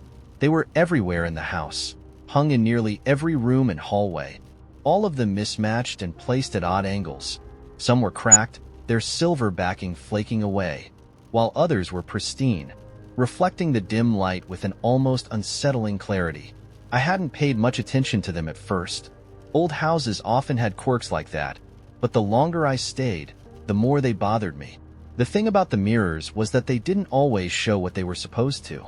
I'd catch glimpses of movement that didn't belong, shadows flickering at the edges, faces that weren't mine, shapes that seemed to shift when I wasn't looking directly at them. Once, while cleaning the hallway outside Mr. Dawson's study, I glanced into a mirror and saw him standing behind me, even though I knew he was still in his chair. When I turned around, the hall was empty. I told myself it was just my imagination, that the isolation and the strange atmosphere of the house were playing tricks on me. But the feeling that something wasn't right kept growing. It was in the way the house creaked and groaned, in the way the mirrors seemed to tilt just slightly when I walked past them, in the way Mr. Dawson's eyes followed me like he knew exactly what I was thinking.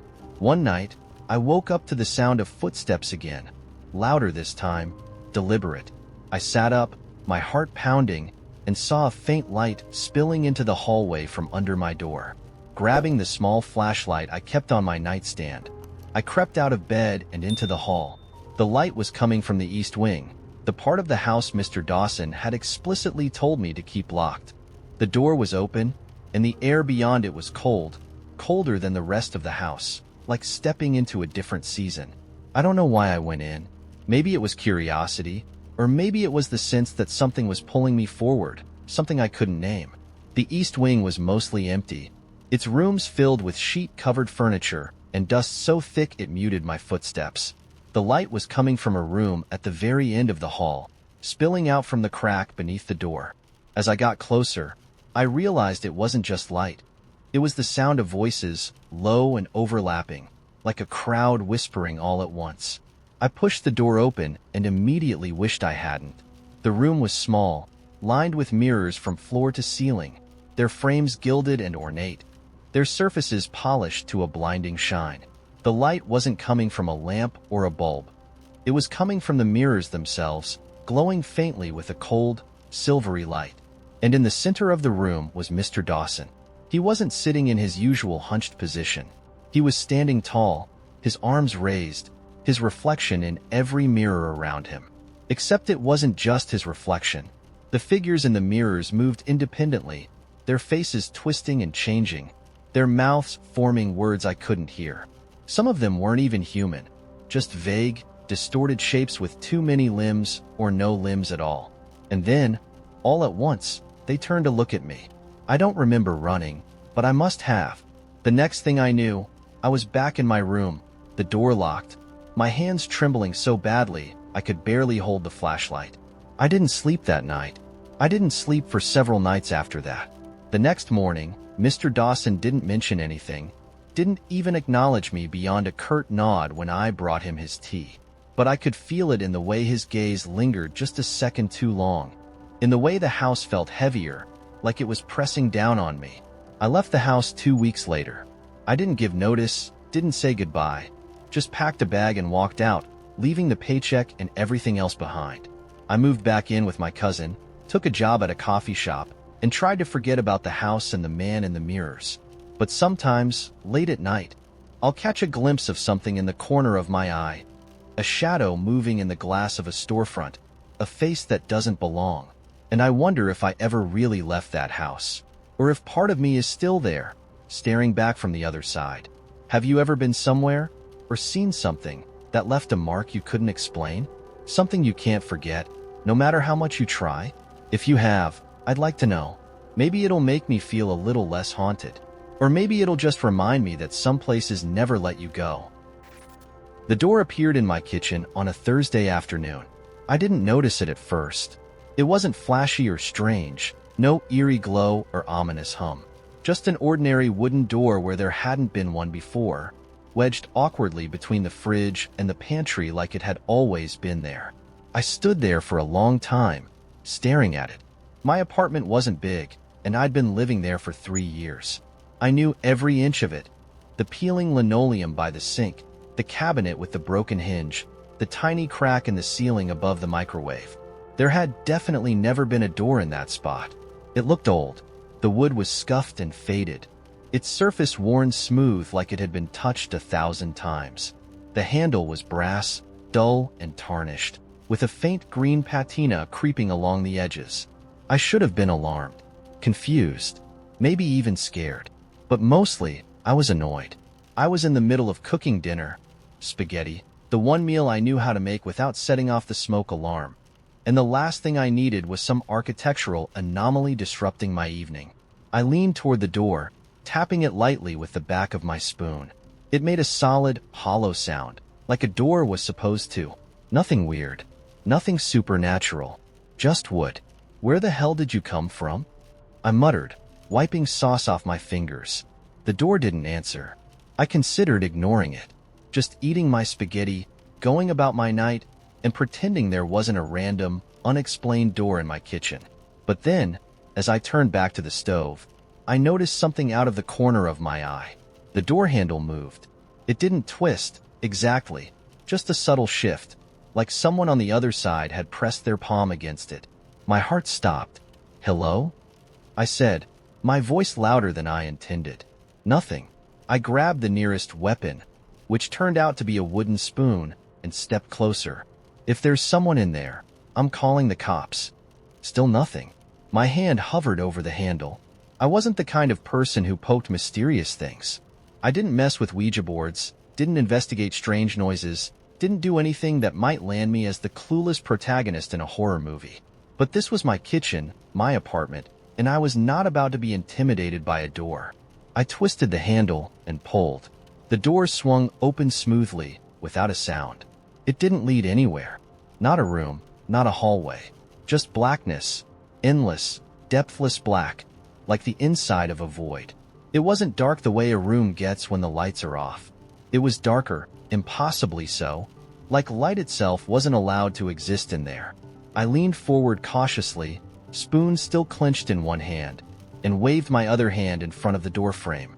The moment my fingers crossed the threshold, they disappeared. Not like they were hidden by shadow, more like they'd been erased, the way a hand disappears behind a green screen. I jerked my arm back instinctively, and my fingers reappeared, perfectly intact. "What the hell?" I whispered to myself. The void didn't respond. I should have closed the door, locked it, left the apartment, and never come back. But there was something about the blackness that pulled at me, a strange, magnetic feeling in the pit of my stomach. It wasn't fear, exactly. It was curiosity. I reached out again, this time with the wooden spoon, and poked the void. The spoon slipped through like it was dipping into water, disappearing completely. When I pulled it back, it was fine. No burns, no slime, no signs of whatever weirdness lay on the other side. I don't know what possessed me to go further. Maybe it was the monotony of my life, the endless repetition of days that all felt the same. Maybe it was the way the void seemed to call to me, a silent whisper in the back of my mind. Or maybe I was just tired of eating spaghetti alone in a kitchen that didn't make sense anymore. I grabbed a flashlight, took a deep breath, and stepped through the door. The moment I crossed the threshold, the air changed. It felt heavier, thicker, like I was walking underwater. The flashlight cut through the blackness, but only barely. Its beam seemed to get swallowed up a few feet ahead, the light fading faster than it should have. I took a cautious step forward, then another. My footsteps made no sound.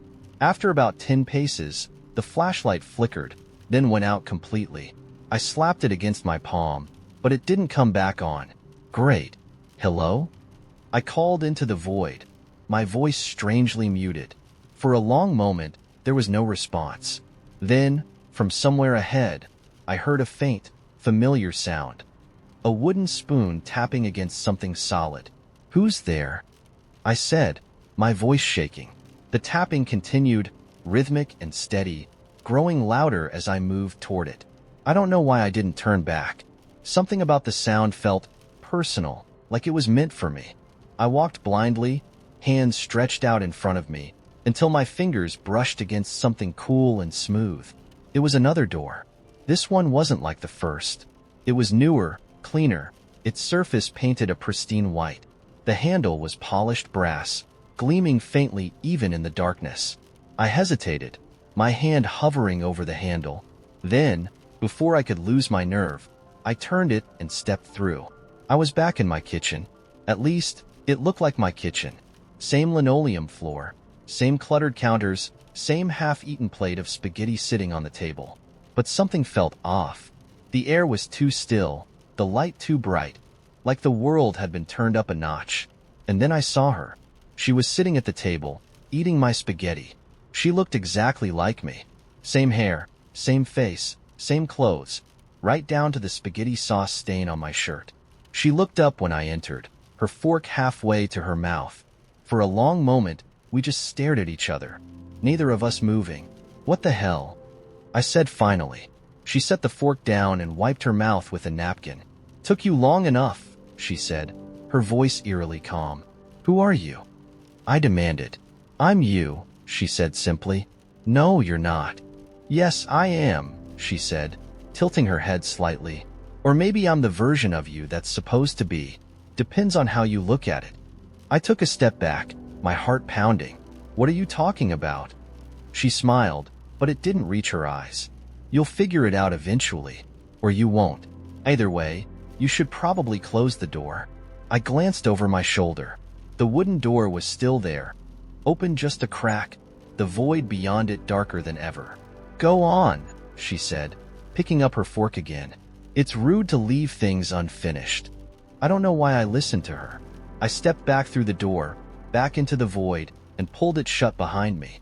When I turned around, I was in my kitchen again. My real kitchen. The plate of spaghetti was still on the stove, the wooden spoon resting in the pot.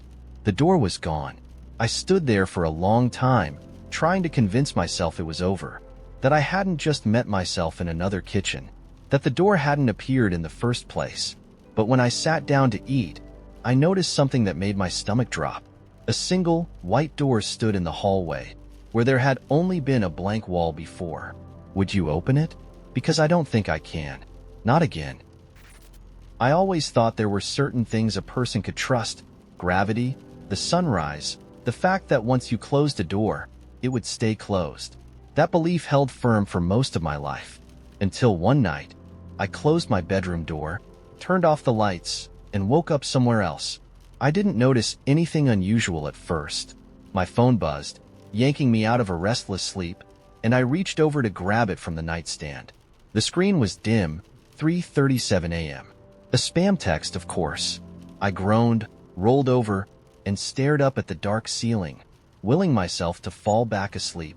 That's when I noticed the hum. It wasn't loud, but it was persistent, a low, vibrating sound that seemed to come from everywhere and nowhere at once. At first, I thought it was the fan I kept in the corner of the room, but the fan wasn't on. The hum felt alive, like it wasn't just a sound but a presence. I sat up, trying to pinpoint its source, and that's when I noticed the door. It was open. I always slept with my door closed, not because of any deep-seated fear, but because the hallway light often flickered and the flashing annoyed me. But now, the door was ajar, just enough to show the faint outline of the hallway beyond. Something felt off about it. Not just the fact that I was sure I'd closed it, but the way the darkness outside seemed deeper than it should have been. Almost like it wasn't the hallway at all, but something else. I swung my legs over the side of the bed and stood, my feet hitting the cold floor.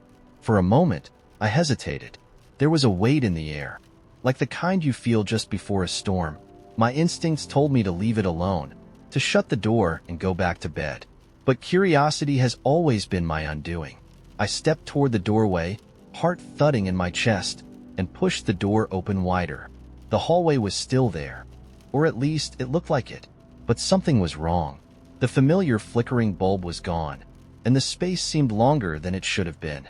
The walls were bare, stripped of the picture frames and scuffs that I knew by heart. And the hum, it was louder now, resonating deep in my chest, like it was coming from the very walls themselves. "Hello?" I called, my voice sounding too small, too thin. The hum didn't respond. Against my better judgment, I stepped into the hallway. The floor beneath my feet felt strange, soft, almost springy, like I was walking on carpet soaked with water. The air was thick, heavy, and carried a faint metallic tang, like blood or rust. I walked forward, expecting to see the living room or the kitchen, but the hallway stretched endlessly in both directions. I stopped, turned around. The door to my bedroom was gone. Panic flared in my chest. I spun in a circle, trying to orient myself, but the hallway was the same in every direction. Long, featureless, humming softly. The walls seemed to ripple faintly when I looked at them too long, like heat waves rising off asphalt. I started walking again, faster this time, trying to convince myself that I was dreaming, that this was all some elaborate nightmare. "Wake up," I muttered under my breath. "Just wake up." But the hum grew louder. Eventually, I reached a door. It wasn't my bedroom door, or any door I recognized. It was taller than any door should be, stretching nearly to the ceiling, and made of dark, warped wood that looked like it had been pulled out of the earth itself. A keyhole sat in the center, impossibly large, its edges rimmed with something that glinted faintly in the dim light. I hesitated again. The door felt wrong. Too still, too heavy, like it was waiting for something.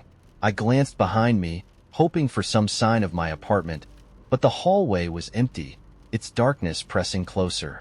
I didn't have a choice. My hand trembled as I reached for the keyhole, peering inside. On the other side, there was light. Not warm or inviting, but cold and sterile, flickering faintly like the fluorescent lights in a hospital corridor. Shadows moved across the space, their shapes impossible to make out, but they weren't people. They were too tall, too thin, and their limbs bent in ways that made my stomach churn. The hum shifted then, becoming a low, rhythmic thrum that reminded me of breathing. Slow, deliberate, inescapable. I stepped back from the keyhole, my skin crawling, and tried to steady my breath. Before I could turn away, the door opened. The force of it knocked me backward, and I hit the floor hard, the air leaving my lungs. The room beyond the door wasn't like what I'd seen through the keyhole. It was vast and dark, with no visible walls or ceiling, just an endless expanse of blackness that seemed to swallow the light. And in the center of it, something moved. At first, I thought it was a trick of the dark, a shifting shadow cast by an unseen light. But then it grew closer, and I realized it wasn't a shadow at all. It was a figure, tall, impossibly tall, its head brushing the unseen ceiling. Its body was composed of jagged, overlapping shapes, like shards of broken glass fused together, and its eyes, if they were eyes, glowed faintly, two pinpricks of light that seemed to see straight through me. The hum rose to a deafening pitch as the figure stepped closer, each movement sending ripples through the air. I scrambled backward, my hands scraping against the soft, wet floor, but there was nowhere to go. The hallway behind me had vanished, replaced by the same endless black expanse. "You shouldn't be here," the figure said, its voice low and resonant, like the sound of a bow being dragged across a cello. My voice cracked. "I don't know how I got here." The figure tilted its head, the motion slow and deliberate. "Few do. What is this place?" I asked, my chest tightening as the hum grew louder, almost unbearable. The figure didn't answer. Instead, it extended a hand, or something like a hand, toward me. In its palm was a small, round object, glinting faintly in the dim light. "A key. You can go back," it said, "but only if you take it." My eyes locked on the key, its surface covered in strange, intricate carvings that seemed to shift when I wasn't looking directly at them. My instincts screamed at me to run, to get as far away from this thing as possible, but there was nowhere to go. I reached out, my hand shaking, and took the key. The moment my fingers closed around it, the hum stopped. The silence was deafening, pressing against my ears like a physical weight. The figure stepped back, its glowing eyes fixed on me, and the darkness around me began to ripple. Then, without warning, the ground gave way. I woke up on the floor of my bedroom, the morning light streaming through the window. My chest heaved as I gasped for air, my heart hammering against my ribs. For a moment, I thought it had all been a dream. But when I looked down, the key was still in my hand. I haven't used it, not yet, but sometimes at night, I hear the hum, and I know the door is waiting. It wasn't my grandmother's house anymore, but I still had the key. She'd passed 2 years ago, and the house had sold a month after. A clean transaction, done quickly. An old, weathered cottage in a town no one remembers isn't exactly prime real estate. I'd always meant to go back before the sale, just to walk through it one last time. But life got in the way. The closing papers were signed, and the house became someone else's problem.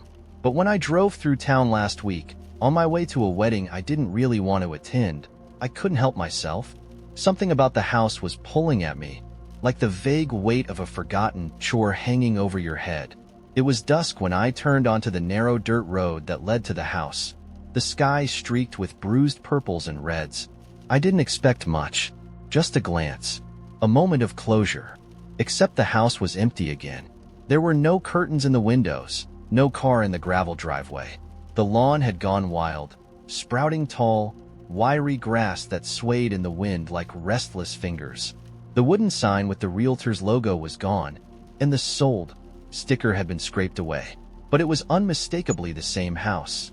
Its weathered gray siding, the slanted roof, the sagging porch where my grandmother used to sit and snap beans in the summer. I parked my car at the edge of the road, my heart already pounding harder than it should have been. I told myself this wasn't strange. Maybe the new owners had moved out. Maybe they hadn't even moved in. That was normal, right? Perfectly normal.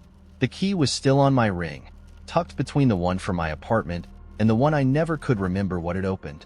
I slid it into the lock, half expecting it not to fit, but the door opened with a familiar creak, and the smell of the house rushed out to meet me. That smell of dust, old wood, and faint lavender hit me so hard I had to steady myself against the door frame. For a moment, I was 8 years old again, running barefoot across the kitchen tile, my grandmother calling after me with a laugh. I stepped inside, my footsteps echoing faintly in the stillness. The furniture was gone, the house stripped bare, but the space felt the same. The way the light from the west window stretched across the floorboards, the slight dip in the hallway where the foundation had settled. My hand brushed the wallpaper peeling in the same corner it always had, and I felt a sudden ache in my chest. The house didn't feel abandoned, though. Not exactly. It felt paused, like it was holding its breath. The first thing I noticed was that the clock in the kitchen was still there. It hung above the sink, a simple round face with black hands and no numbers. It had always been there, as far back as I could remember, ticking softly as my grandmother cooked or cleaned or sat with her tea. I remember asking her once why she didn't get a new one. Something digital, something modern, but she just smiled in that vague, mysterious way she always did and said, "This one works just fine." But now, the clock wasn't ticking. Its hands were frozen at 12:57, though I couldn't remember if it had ever stopped before. I reached up to take it off the wall, half curious, half instinctive, and as soon as my fingers touched its edge, I froze. There was something inside. It wasn't heavy, but when I tilted it slightly, I felt something shift, a faint thud, like a small object knocking against the back panel. I turned it over and saw a seam along the edge of the clock face, one I'd never noticed before. It was subtle, almost invisible, but once I spotted it, I couldn't unsee it. I pressed my thumb against the seam, and the back of the clock popped open with a soft click. Inside was a folded piece of paper, yellowed with age, creased tightly into a square. My hands trembled as I pulled it out and unfolded it, the edges delicate and brittle. The writing was faint but legible, a spidery scrawl that was undeniably my grandmother's. "If you found this, it means you're the one who stayed." The words hit me like a punch to the chest. I read them again, slower this time, but they didn't change. Below them was a small drawing of the house, a simple outline, sketched in rough, hurried lines, and beneath that, an arrow pointing to the closet under the stairs. I stared at the paper for what felt like minutes, trying to make sense of it. My grandmother had never been the type for secrets or puzzles. She'd been kind, practical, the sort of person who always had a batch of cookies in the oven but could fix a leaky pipe without breaking a sweat. What was this? I walked to the hallway, the floorboards creaking faintly beneath me, and stopped in front of the closet door. It looked the same as always, plain, white, with a brass knob worn smooth from years of use. I hesitated, my fingers hovering over the knob, before finally turning it. The closet was empty. No coats, no boots, nothing but dust motes dancing in the faint light that filtered through the slats. I stepped inside, my breath shallow, and ran my hands along the walls. They felt solid, sturdy, but as I reached the back, I noticed something odd. A seam. It was faint, almost imperceptible, but it ran the length of the back wall, a hairline crack that shouldn't have been there. My heart raced as I pressed against it, and with a soft groan, the panel shifted inward, revealing a narrow, dark passage. The air that seeped out was cool and damp, carrying the faint smell of earth and stone. I hesitated. Every instinct told me to leave, to walk away, to forget I'd ever found the note. But something deeper, a quiet, insistent pull, urged me forward. I stepped into the passage, the wooden floor giving way to cold stone. The light from the hallway barely reached beyond the threshold, but as I moved deeper, faint glimmers began to appear along the walls. Small, glowing marks, like runes or symbols, etched into the stone and pulsing faintly with a bluish light. The passage sloped downward, twisting and narrowing until I emerged into a small chamber. At its center was a table, and on the table was an object. It was a box, plain, unmarked, made of a dark wood that seemed to drink in the light. It was small enough to fit in my hands, but it radiated a strange heaviness, as though the space around it bent slightly in its presence. Beside the box was another note, written in the same spidery handwriting. "Do not open it unless you're ready to remember." I stared at the note, the weight of the words pressing against my chest. Remember what? What had my grandmother left behind in this house, hidden in a clock, buried in a secret passage? My fingers hovered over the box, trembling, but I didn't touch it. Instead, I stepped back, the silence of the chamber thick and oppressive. I don't know how long I stood there, staring at the box, before finally turning and leaving. The house felt different as I stepped back into the hallway, like it was watching me, waiting for me to make a choice. I locked the door behind me, the key cold in my hand, and drove away without looking back. The box is still there, in the dark, waiting. Sometimes, in the quiet hours of the night, I dream of my grandmother's voice, calling me back to that house.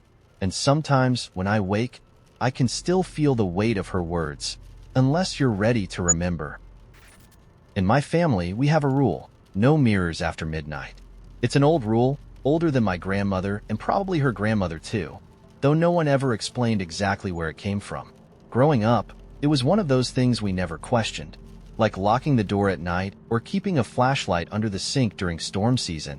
It was just something we did. As a kid, I thought it was silly, one of those old superstitions adults kept around to scare children into behaving. My mom would always check the clocks before sending me to brush my teeth, making sure I was done and out of the bathroom before the hour struck 12. If I lingered too long, she'd call my name from the hallway, her voice sharp. "Out of the mirror, Sarah."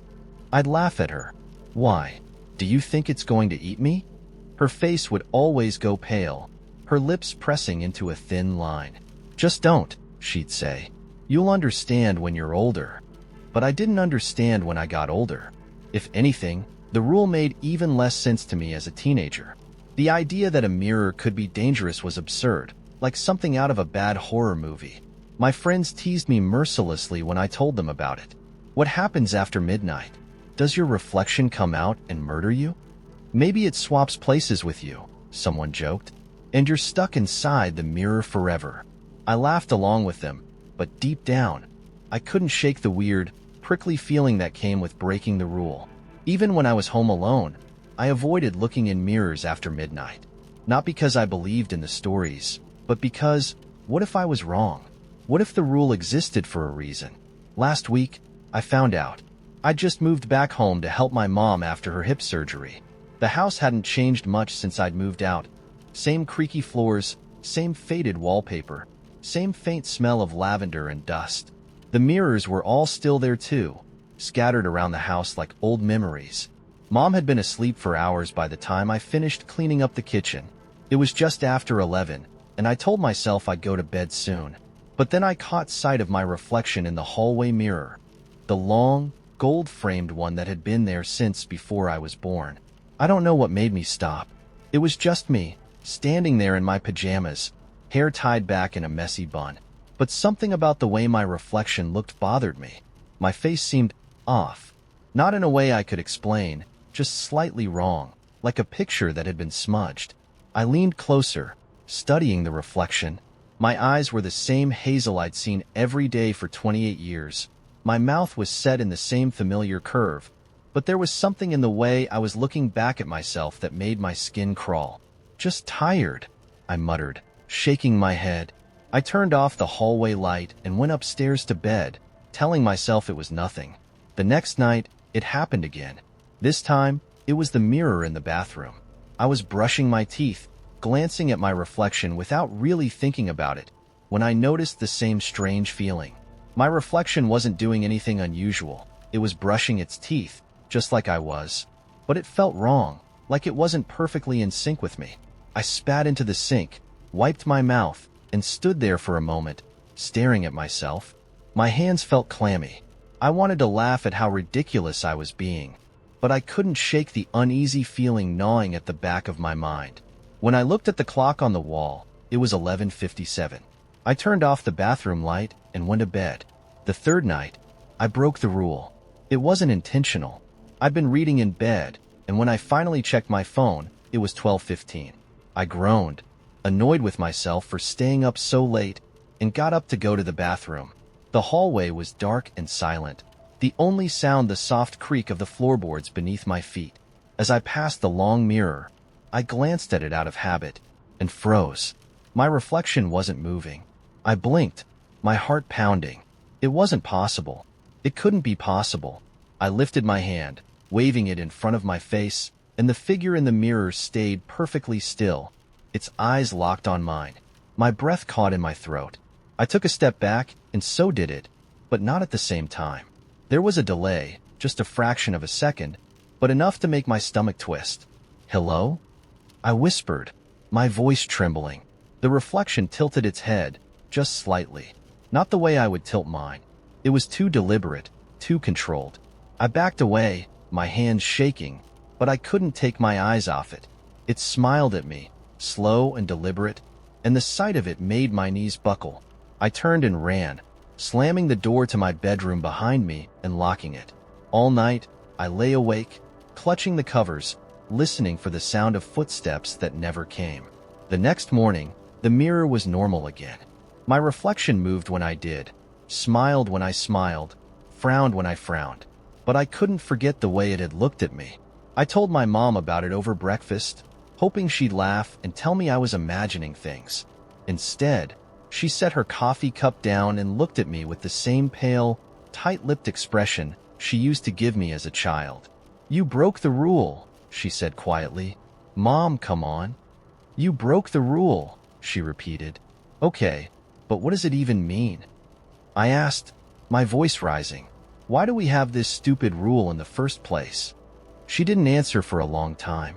She just stared at the table, her fingers tracing the edge of her mug. When she finally spoke, her voice was barely above a whisper. "It's not your reflection," she said. "What?" "It looks like you. It moves like you. But it isn't you. And if you look too long, it might take your place." I laughed, because I didn't know what else to do. It sounded ridiculous, like something out of a campfire story. But the look on her face stopped me cold. She wasn't joking. For the next few days, I avoided the mirrors in the house. I brushed my teeth with my eyes fixed on the floor, kept my head down whenever I passed the long one in the hallway. It felt stupid and childish, but I couldn't shake the memory of that smile. On the fifth night, I woke up to a noise. It was faint, a soft tapping sound, like fingers drumming on glass. I sat up, my chest tightening. The noise was coming from the hallway. I didn't want to go out there. Every instinct in my body told me to stay in bed, to pull the covers over my head and pretend I hadn't heard it. But my legs were already moving, carrying me to the door. The hallway was dark, except for a faint glow coming from the long mirror. The tapping stopped as I stepped closer.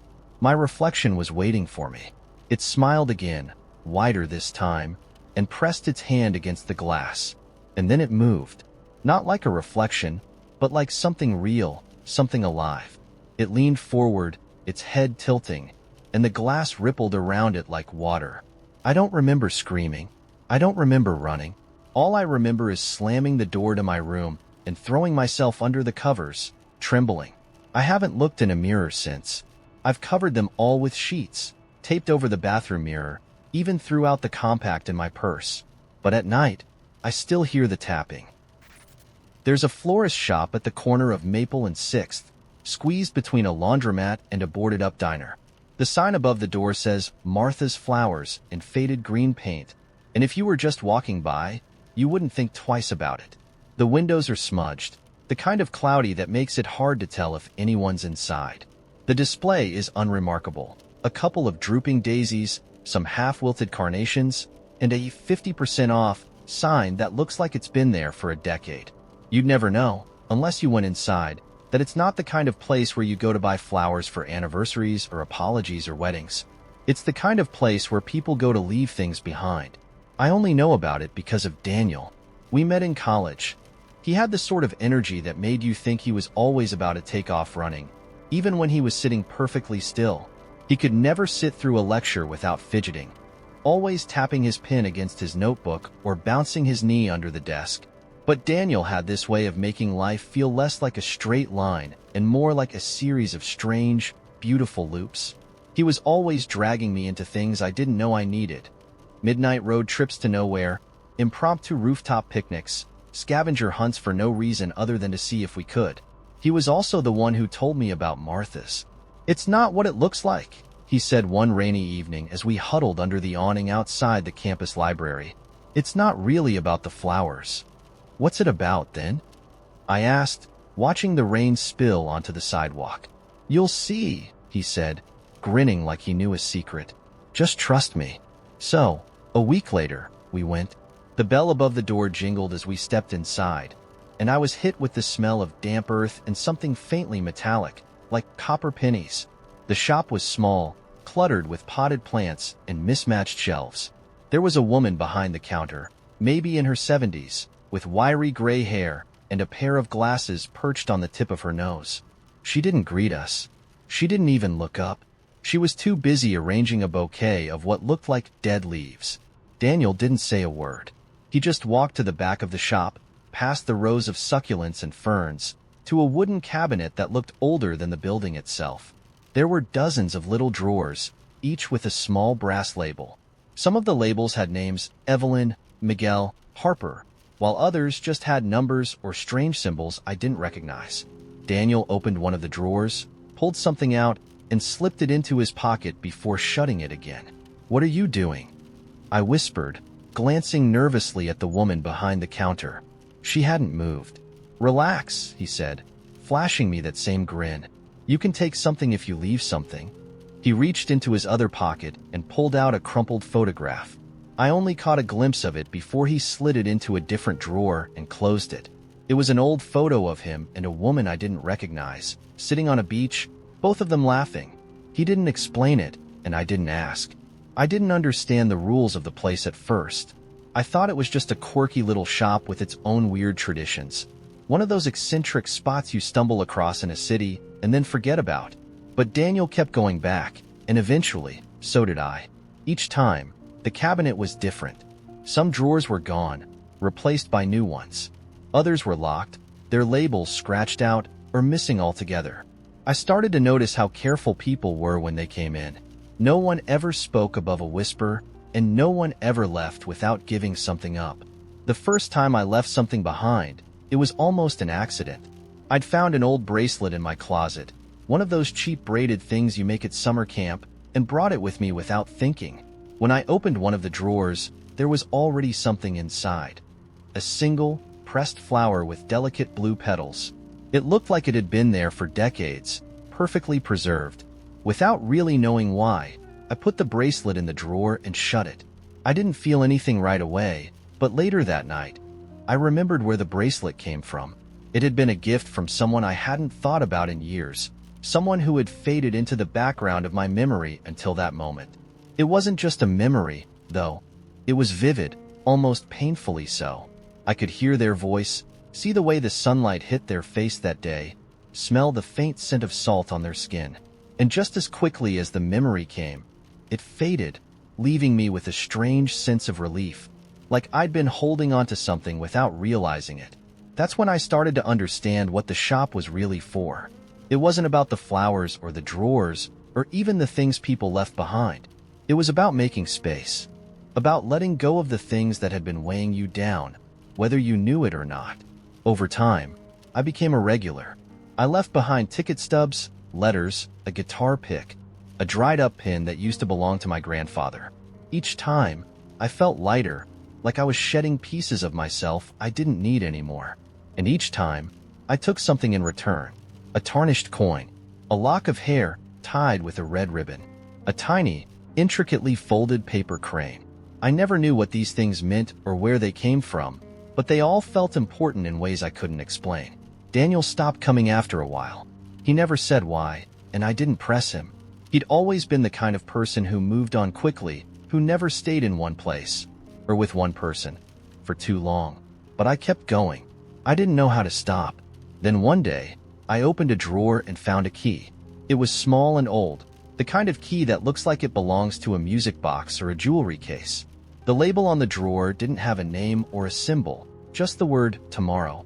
I hesitated, my fingers hovering over it, and for the first time, I wondered if there were things I wasn't meant to take. But the shop didn't have rules, not really. So I took the key. That night, I had the strangest dream. I was standing in the shop, but it was empty. No plants, no cabinet, no old woman behind the counter. Just me and the key in my hand. The door to the shop opened, and a figure stepped inside, their face hidden in shadow. They didn't speak, but they held out their hand, waiting. I don't know why, but I gave them the key. As soon as they took it, the room filled with light, so bright I had to close my eyes. When I opened them, I was awake. The next day, the shop was gone. The building was still there, but the windows were dark, and the sign above the door had been painted over. When I tried the handle, it wouldn't budge. I stood there for a long time, staring at the blank glass, wondering if I'd imagined the whole thing. I still have the things I took from the shop. They're in a box under my bed, each one carefully wrapped and labeled. Sometimes I take them out and turn them over in my hands, trying to piece together their stories. But I've stopped leaving things behind. Whatever weight I was carrying, I think I left it all in that shop. I don't know if Martha's will come back. I don't know if it was ever really there to begin with. But I like to think it's still out there somewhere, waiting for someone else to find it. And maybe, if they're lucky, they'll find what they didn't even know they were looking for. So, if you came across a shop like that, what would you leave behind? What would you take? And would you feel lighter for it, or heavier? The envelope arrived on a Monday. It wasn't in the mail. It wasn't left at my door. It was just there, sitting on the passenger seat of my car when I got in that morning. Plain, unmarked, sealed with a wax stamp that bore no insignia, only the rough imprint of someone's thumb. My first thought was that someone had broken into my car, but there was no sign of forced entry. Nothing was stolen, nothing disturbed. Just the envelope, waiting for me, as if it had grown there overnight. I sat there for a moment, engine idling, staring at it. The sun was barely up, and my brain wasn't sharp enough yet to process how weird this was. Eventually, curiosity won out. I peeled the wax seal away and slid out a single piece of folded paper. The note inside was handwritten, the letters jagged and uneven, as though the person writing it had been in a hurry. It said, "Do not let him follow you home."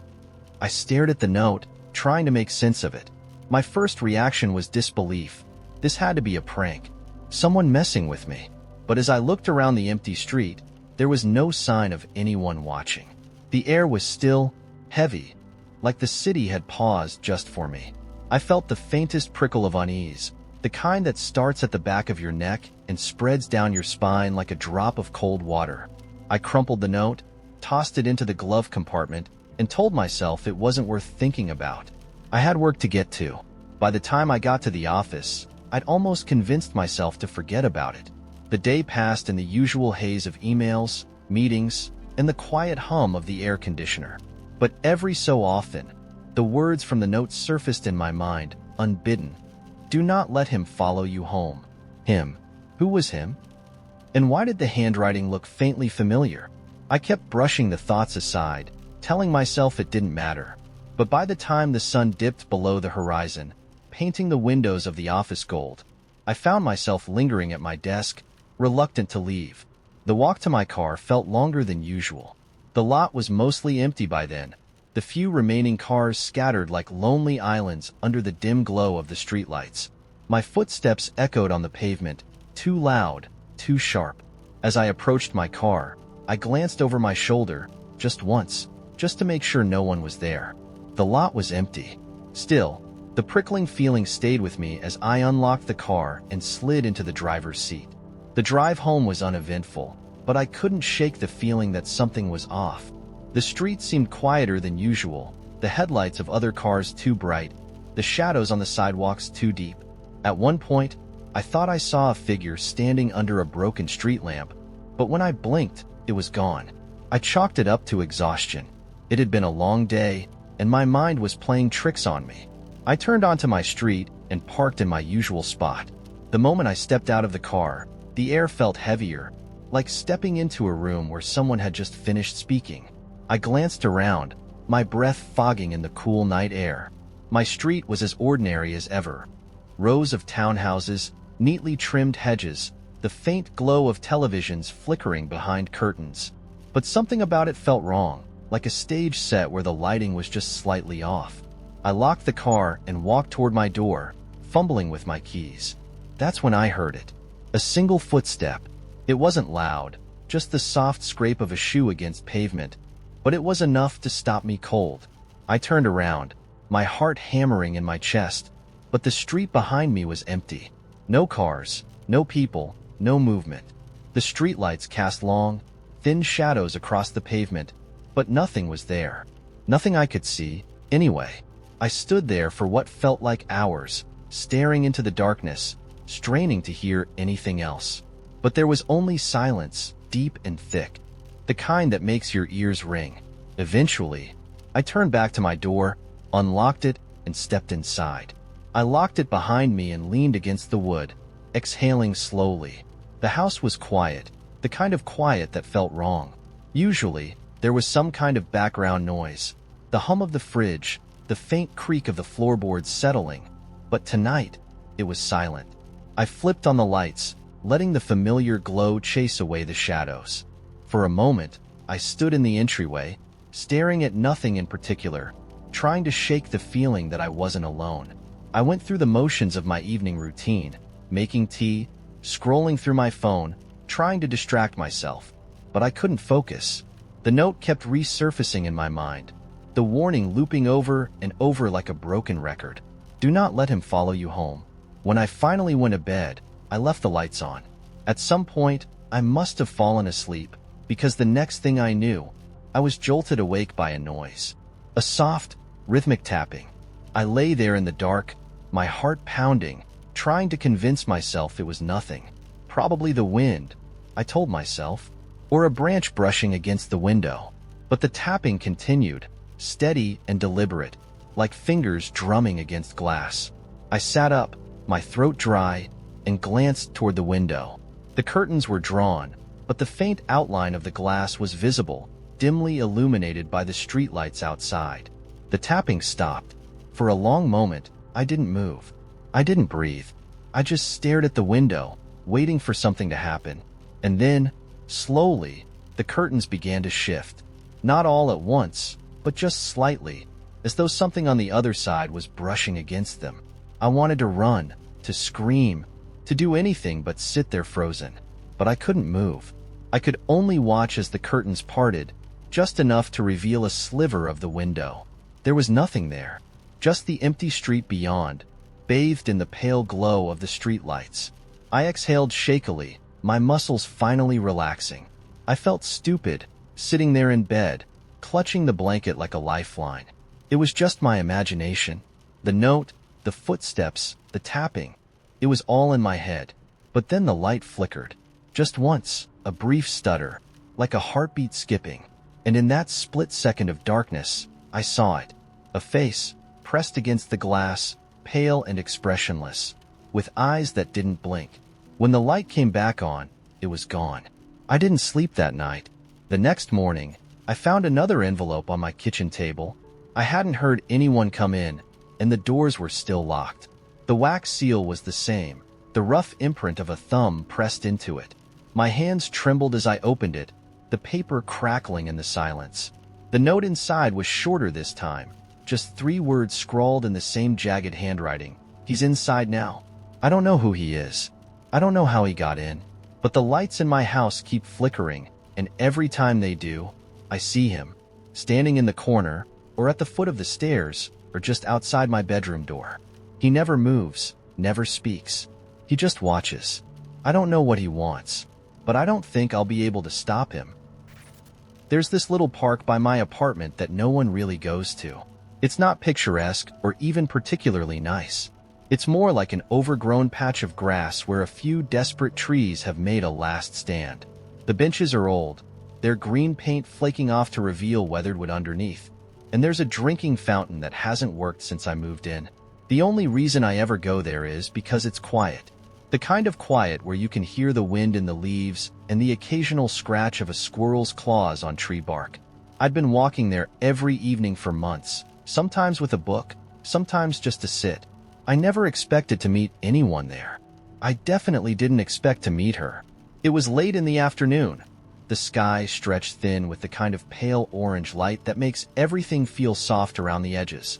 I was halfway through my second lap around the park when I noticed her sitting on one of the benches. She wasn't reading or looking at her phone, which seemed odd enough these days, but what really caught my attention was what she had in her lap. A black, leather-bound notebook with silver edges that glinted in the fading sunlight. She was writing in it furiously, her pen scratching across the pages like it couldn't keep up with her thoughts. She didn't seem to notice me, or anything else, for that matter. I told myself not to stare. I told myself to keep walking. But there was something about her that made it impossible. She had this air of intensity, like she was carving words into the fabric of the universe instead of just jotting them down on paper. Her hair was a messy halo of dark curls, and her glasses kept slipping down her nose as she wrote.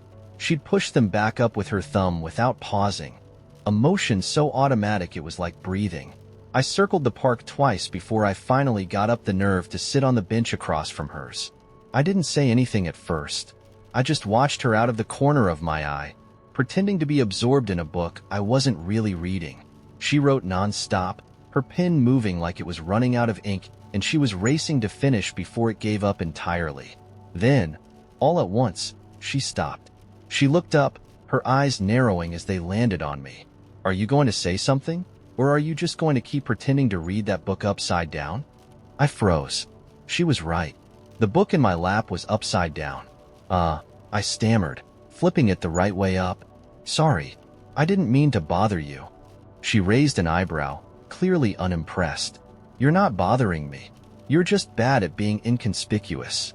She closed the notebook with a sharp snap and leaned back against the bench, studying me like I was some kind of curiosity. "What's your deal?" "My deal?" "Yeah, your deal. You've been walking laps around this park like you're training for a marathon, and now you're sitting there pretending to read Moby Dick upside down. So what's the story?" I looked down at the book in my hands. It was Moby Dick. I'd picked it up at a used bookstore last year, thinking I'd finally tackle one of those classics everyone pretends to have read. I hadn't made it past the first chapter. "There's no story," I said finally. "I just like the park." She didn't seem convinced, but she didn't press me. Instead, she opened her notebook again, flipping to a fresh page.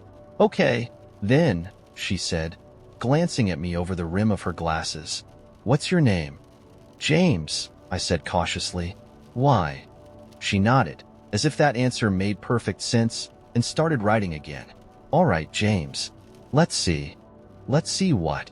Let's see what kind of story you'd be in." I blinked. "What?" She kept writing, her pen moving quickly, almost carelessly. "I'm a writer," she said, as if that explained everything. "Well, sort of. I write people into stories. Strangers, mostly. It's a fun exercise. Helps me figure out characters." I wasn't sure if I was impressed or unnerved. "And what kind of story am I in?" She didn't answer right away. She kept writing, her expression serious, like she was doing something far more important than inventing stories about strangers in the park. Finally, she stopped and looked up. "You're in a story about a guy who spends all his time walking in circles because he's trying to find something he lost." I frowned. "I haven't lost anything." "Not yet," she said with a small, enigmatic smile. "But you will." Is that supposed to be comforting? Depends on your perspective. She closed the notebook again, tucking the pen into the spine. "So, James, what's the real reason you're here?" I hesitated. It wasn't like I'd planned on spilling my guts to a stranger in the park, but there was something about her that felt safe. Like she wasn't really judging me, just curious. "I come here to think," I said finally. "Sometimes it helps to get out of my apartment and just, I don't know, breathe." She nodded, as if that answer made perfect sense. "Thinking's good," she said, "but sometimes you can't think your way out of things. Sometimes you just have to let them be." I didn't know how to respond to that, so I didn't. We sat there in silence for a while, the kind of silence that wasn't uncomfortable, just quiet. The sun was starting to dip below the trees, and the air had that cool, early autumn edge to it. I thought she might leave, but she didn't. She just sat there, spinning the pin between her fingers like she was waiting for something. Finally, I couldn't take it anymore. "What about you?" I asked. "What's your deal?" She smiled, the kind of smile that felt like it held secrets. "I'm here for the same reason you are," she said. "To think, to breathe, and to watch people try to figure me out." I laughed, despite myself. "And do they?" "Sometimes," she said, standing up and slinging her bag over her shoulder. "But not often." I watched as she walked away, her notebook tucked under one arm, her steps light and unhurried. She didn't look back, but just before she disappeared around the corner, she called out, "See you around, James?" I didn't know if she meant it. People say things like that all the time, and they don't always mean them. But the next evening, when I went back to the park, she was there again, sitting on the same bench with the same notebook. And the evening after that, and the one after that, we started talking more about books and movies and music and all the strange, small things that make up a life. She never told me her full name, just that she liked the sound of Sloan, and I didn't push for more. She said she didn't believe in real names. Anyway, names are just stories we tell about ourselves, she said one night, her voice soft in the growing twilight. And sometimes they're not even true. Over time, I started to realize that she wasn't just writing strangers into her stories. She was writing herself into theirs. Or maybe it was the other way around. Either way, she had a way of making you feel like you were part of something bigger, even if you didn't know what it was. And maybe that's why, months later, when she stopped showing up at the park, I couldn't shake the feeling that I'd lost something. Something important. I never saw her again, but every now and then, I catch myself looking for her. In coffee shops, on street corners, in crowded trains. I think about her notebook, about the stories she wrote, and I wonder if I ended up in one of them. If maybe, somewhere out there, there's a version of me walking in circles, trying to find what he lost. Have you ever met someone who felt like a story you were never meant to finish? The lake was a perfect circle. Its surface so still it seemed more like glass than water. Trees stood in a tight ring around it, their gnarled roots dipping into the edges as if drinking deeply from something they weren't supposed to. At noon, when the sun hung directly overhead, the lake became a mirror, reflecting the sky so flawlessly it was as though the world had been split in half. But at night, the lake reflected nothing. Lena sat on the edge, her knees pulled to her chest, the hem of her dress trailing in the dirt. Her lantern flickered beside her, its warm glow too weak to push back the encroaching dark. This had been her brother's favorite spot. Now it was hers, though she hated the stillness, hated the way the silence pressed against her skull like a too tight band. She came here because he couldn't. The people in town called it Vanishing Lake. Everyone had a story about it. Some claimed it had no bottom, that anyone who tried to swim too far from shore simply disappeared. Others said it was cursed, that the trees were not trees but sentinels, their twisted forms hiding faces if you dared to look closely. Lena never believed the stories, but she didn't go near the water. Her brother had, and now he was gone. It had been 5 weeks since she'd last seen him, standing on the shore with his boots in the water, daring her to come closer. "Don't be scared, Lena," he'd said, laughing. "It's just a lake." She had refused, her gut tightening with an unease she couldn't explain. When she turned to fetch their fishing gear, he'd been smiling at her. By the time she looked back, he was gone. No splash, no ripples, no sound. Just an empty shoreline and the feeling that something had been watching. The search lasted 3 days before they gave up. "The lake takes what it wants," her grandmother had said, her voice heavy with resignation. "It always has."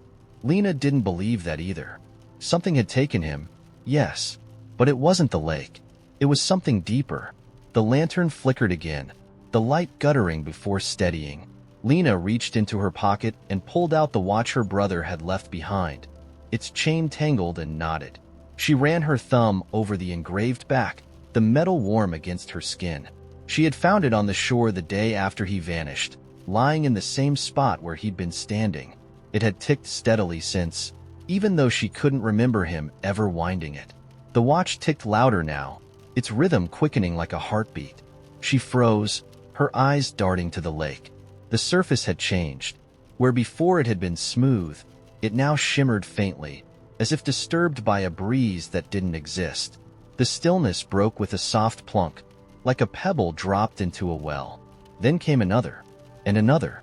The ripples formed a pattern, concentric circles spreading outward, but instead of fading, they lingered, growing sharper. The lantern flared brighter, casting long shadows across the trees. The air grew colder, and the hairs on the back of Lena's neck stood on end. She should have run, but her legs wouldn't move. Her breath hitched as the ripples stilled, the lake's surface returning to glass. Except now there was something beneath it. A face stared back at her. It wasn't her brother's. It wasn't anyone's, not really. The features were blurred, shifting, as though the water couldn't decide what it wanted to be. Its eyes were the only constant, too dark and too deep, watching her with an intensity that made her chest ache. The longer she looked, the more the edges of the lake seemed to blur, her reflection merging with the other face until she couldn't tell where one ended and the other began. "Lena," it whispered, the sound rippling through the air like an echo. Her hands clenched around the watch, the ticking now frantic. "What are you?" she whispered back, her voice trembling. The face tilted slightly, the movement unnatural. "What you've come looking for." "I came for my brother," she said, forcing herself to stand. "Where is he?" The ripples spread again, faster this time, and the face sank deeper, its features dissolving into shadow. The water darkened, and for a moment, she thought it would swallow everything. But then it cleared, and she saw him. He was standing in the water, his back to her, his shoulders hunched as though against an invisible weight. His clothes were dry, his boots planted firmly on the lake bed, even though the water rose past his knees. She opened her mouth to call out, but the word caught in her throat. Something was wrong. He didn't move, didn't react, not even as her voice cracked the silence. "Daniel." His name echoed, bouncing off the trees, but he remained still. The water around him churned, swirling in patterns too precise to be natural. Lena took a step closer, her feet dragging against the dirt. The watch was burning in her hand now, the heat searing her palm, but she didn't let go. "Daniel," she called again, her voice hoarse. "It's me." This time, he turned. His face was pale, his eyes wide, but it wasn't relief that filled them. It was fear. "Lena," he said, his voice barely audible. "Go back?" Her heart twisted. "No, I'm here to bring you home." "You can't." He shook his head, the motion jerky, like a puppet with tangled strings. "It won't let me." "What won't let you?" He glanced over his shoulder, and the water began to ripple again, faster and harder. The lake's surface shimmered, and shapes emerged beneath it, long, twisting forms that moved with a serpentine grace. They circled him, their edges sharp and jagged, their movements deliberate. "It doesn't take," Daniel said, his voice trembling. "It trades." Before she could respond, one of the shapes broke the surface, its form impossible to comprehend. It was liquid and solid all at once, its surface rippling like ink. It didn't have eyes, but Lena felt it looking at her, measuring her. "You've come to bargain," it said, its voice a chorus of whispers. She wanted to deny it, to run, but the words came unbidden. "Yes." Daniel's face twisted in horror. "No, Lena, you don't." "I'll trade," she interrupted, her voice steady now, though her hands were shaking. "Take me instead." The thing paused, its form coiling tighter. "Your place is not enough." "Then what do you want?" she demanded. It leaned closer, the water rippling around its edges. "What you hold." She looked down at the watch, its ticking now a deafening roar. She hesitated, and the thing's shape darkened, its edges sharp enough to cut the air. "Lena, don't," Daniel pleaded. "It's not worth it." Her grip tightened on the watch.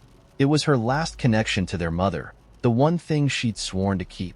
But as she looked at Daniel, trapped and hollow-eyed, she knew there was no choice. She held out the watch. The thing moved with impossible speed, the watch vanishing into its form. The water stilled, and for a moment, everything was silent. Then Daniel collapsed, the lake releasing him with a shudder. Lena ran to him, pulling him onto the shore, her breath hitching with relief. When she looked back at the lake, the thing was gone. But the reflection staring back at her wasn't hers anymore. There was a chair sitting in the middle of the street, not pushed to the side like trash, not part of a yard sale or someone's moving pile. Just a single wooden chair placed dead center on the cracked asphalt of Alder Lane. It was old, its varnish peeling in long, curling strips, the seat slightly warped, but the backrest was carved with meticulous, swirling patterns. It wasn't the kind of thing you could buy from a store. It looked handmade, like it had a history. I saw it on my walk home from work, the late evening light stretching long shadows across the ground. No one else seemed to notice it. Cars swerved lazily around it. Cyclists veered away without so much as a glance. But I stopped. I don't know why. It was just a chair. But something about it felt deliberate. I stood there for a long time, hands shoved in my jacket pockets, staring at it. I wanted to move on, to tell myself it was just some weird coincidence, but the thought of leaving it there, so perfectly centered, so out of place, felt wrong, like walking away from an unanswered question. Eventually, I stepped closer. The wood looked even more intricate up close, the carvings swirling and looping in shapes that almost made sense, like symbols I should recognize but didn't. I brushed my fingers across the backrest. The wood was warm. Not sun-warmed, though. It was something else, something deeper, like the chair had its own pulse. I glanced around to see if anyone was watching. They weren't. Then, before I could second-guess myself, I sat down. The world tilted. Not physically, not in any way I could feel, but suddenly the street, the buildings, the rows of parked cars, all of it seemed slightly off, like I was looking at a set piece in a play and someone had nudged it out of alignment. The air felt thicker, the kind of heaviness that makes your ears pop in an elevator. I blinked, and when my vision cleared, the street was empty. Not just empty of people, empty of everything. The buildings were gone. The cars were gone. Even the asphalt beneath the chair was gone. I was sitting on the chair in the middle of a vast, open field that stretched as far as I could see in every direction. The grass was so tall it brushed against my knees, a soft, golden sea swaying in a breeze I couldn't feel. The sky above was the palest blue, dotted with clouds that looked too perfect, like they'd been painted there. I should have panicked, but I didn't. Instead, I felt an overwhelming sense of calm, like the field had been waiting for me. I stood up slowly, half expecting the chair to vanish when I moved away, but it stayed where it was, as solid and unshakable as ever.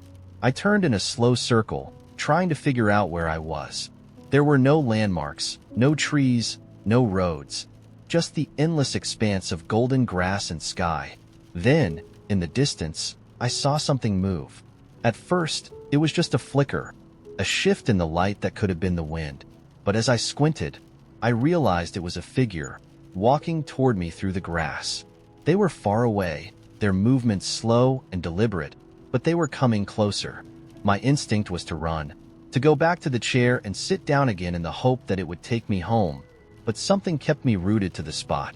The figure grew clearer as they approached, a woman, tall and thin, dressed in a long, flowing coat that billowed around her legs as she walked. Her hair was short and silvery, and her eyes were the same pale gold as the grass, sharp and unblinking. She carried something in her hands, cradling it carefully, though I couldn't tell what it was until she was close enough to speak. "You're early," she said, her voice calm but not unkind. "Early for what?" I asked. My own voice sounded strange, like it was coming from far away. She tilted her head, studying me. "I wasn't expecting you yet," she said, more to herself than to me. "But that's all right. Sometimes these things can't be helped." "Where am I?" I asked. "What is this place?" She smiled faintly, like I'd asked a question with an obvious answer. "This is where you decide," she said. "Though you already know that, don't you?" "I don't know anything," I said, frustration creeping into my voice. "I just sat in a chair." Her smile widened, though it didn't feel mocking. "Ah, but not just any chair. The chair only finds those who need it." "Need it for what?" "To choose." I shook my head, taking a step back. "This is insane. I don't need anything. I just want to go home." She gestured to the chair, still sitting behind me in the grass. "You can go back anytime you want," she said. "But you wouldn't have found your way here if you didn't feel something missing. Something unresolved." I opened my mouth to argue, but the words caught in my throat. Because she was right. I didn't know how she knew, but she was right. I'd felt it for months, maybe even years, that gnawing emptiness I couldn't name. That sense that I was moving through my life without ever really living it. I'd buried it under work, under routine, under the 100 small distractions that kept me from thinking about it too hard. But sitting in that chair, standing in that field, it all came rushing back like a wave. "What do I have to do?" I asked finally. She held out the object she'd been cradling. It was a small box, no larger than my hand, made of the same intricately carved wood as the chair. She placed it in my hands, and I felt the same warmth I'd felt from the chair, pulsing faintly beneath my fingers. "Open it," she said. The lid slid back easily, revealing two objects inside, a coin and a feather. The coin was old, its surface worn smooth, and the feather was small and pale, almost translucent. They didn't look like much, but holding them made my chest feel heavy, like they carried more weight than their size suggested. "Choose one," she said. "What happens if I do?" I asked. "That's up to you," she said simply.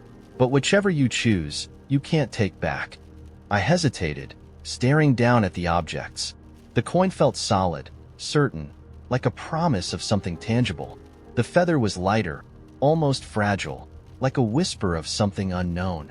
I thought about the weight I'd been carrying, the questions I hadn't dared to ask myself, the parts of my life I'd been too afraid to change. And then, before I could second-guess myself, I reached for the feather. The moment I touched it, the world shifted again. The grass, the sky, the woman. They all dissolved like smoke, leaving me sitting in the middle of Alder Lane, the chair beneath me and the city humming around me like nothing had happened. The feather was gone, but the weight in my chest was lighter, replaced by something I couldn't quite name. A spark, maybe. A beginning. I stood up and walked home, the memory of the field fading with every step. But something had changed. The world felt sharper, more vivid, like I was seeing it for the first time.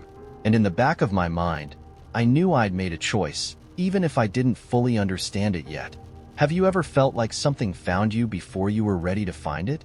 Something that wasn't what you expected, but turned out to be exactly what you needed?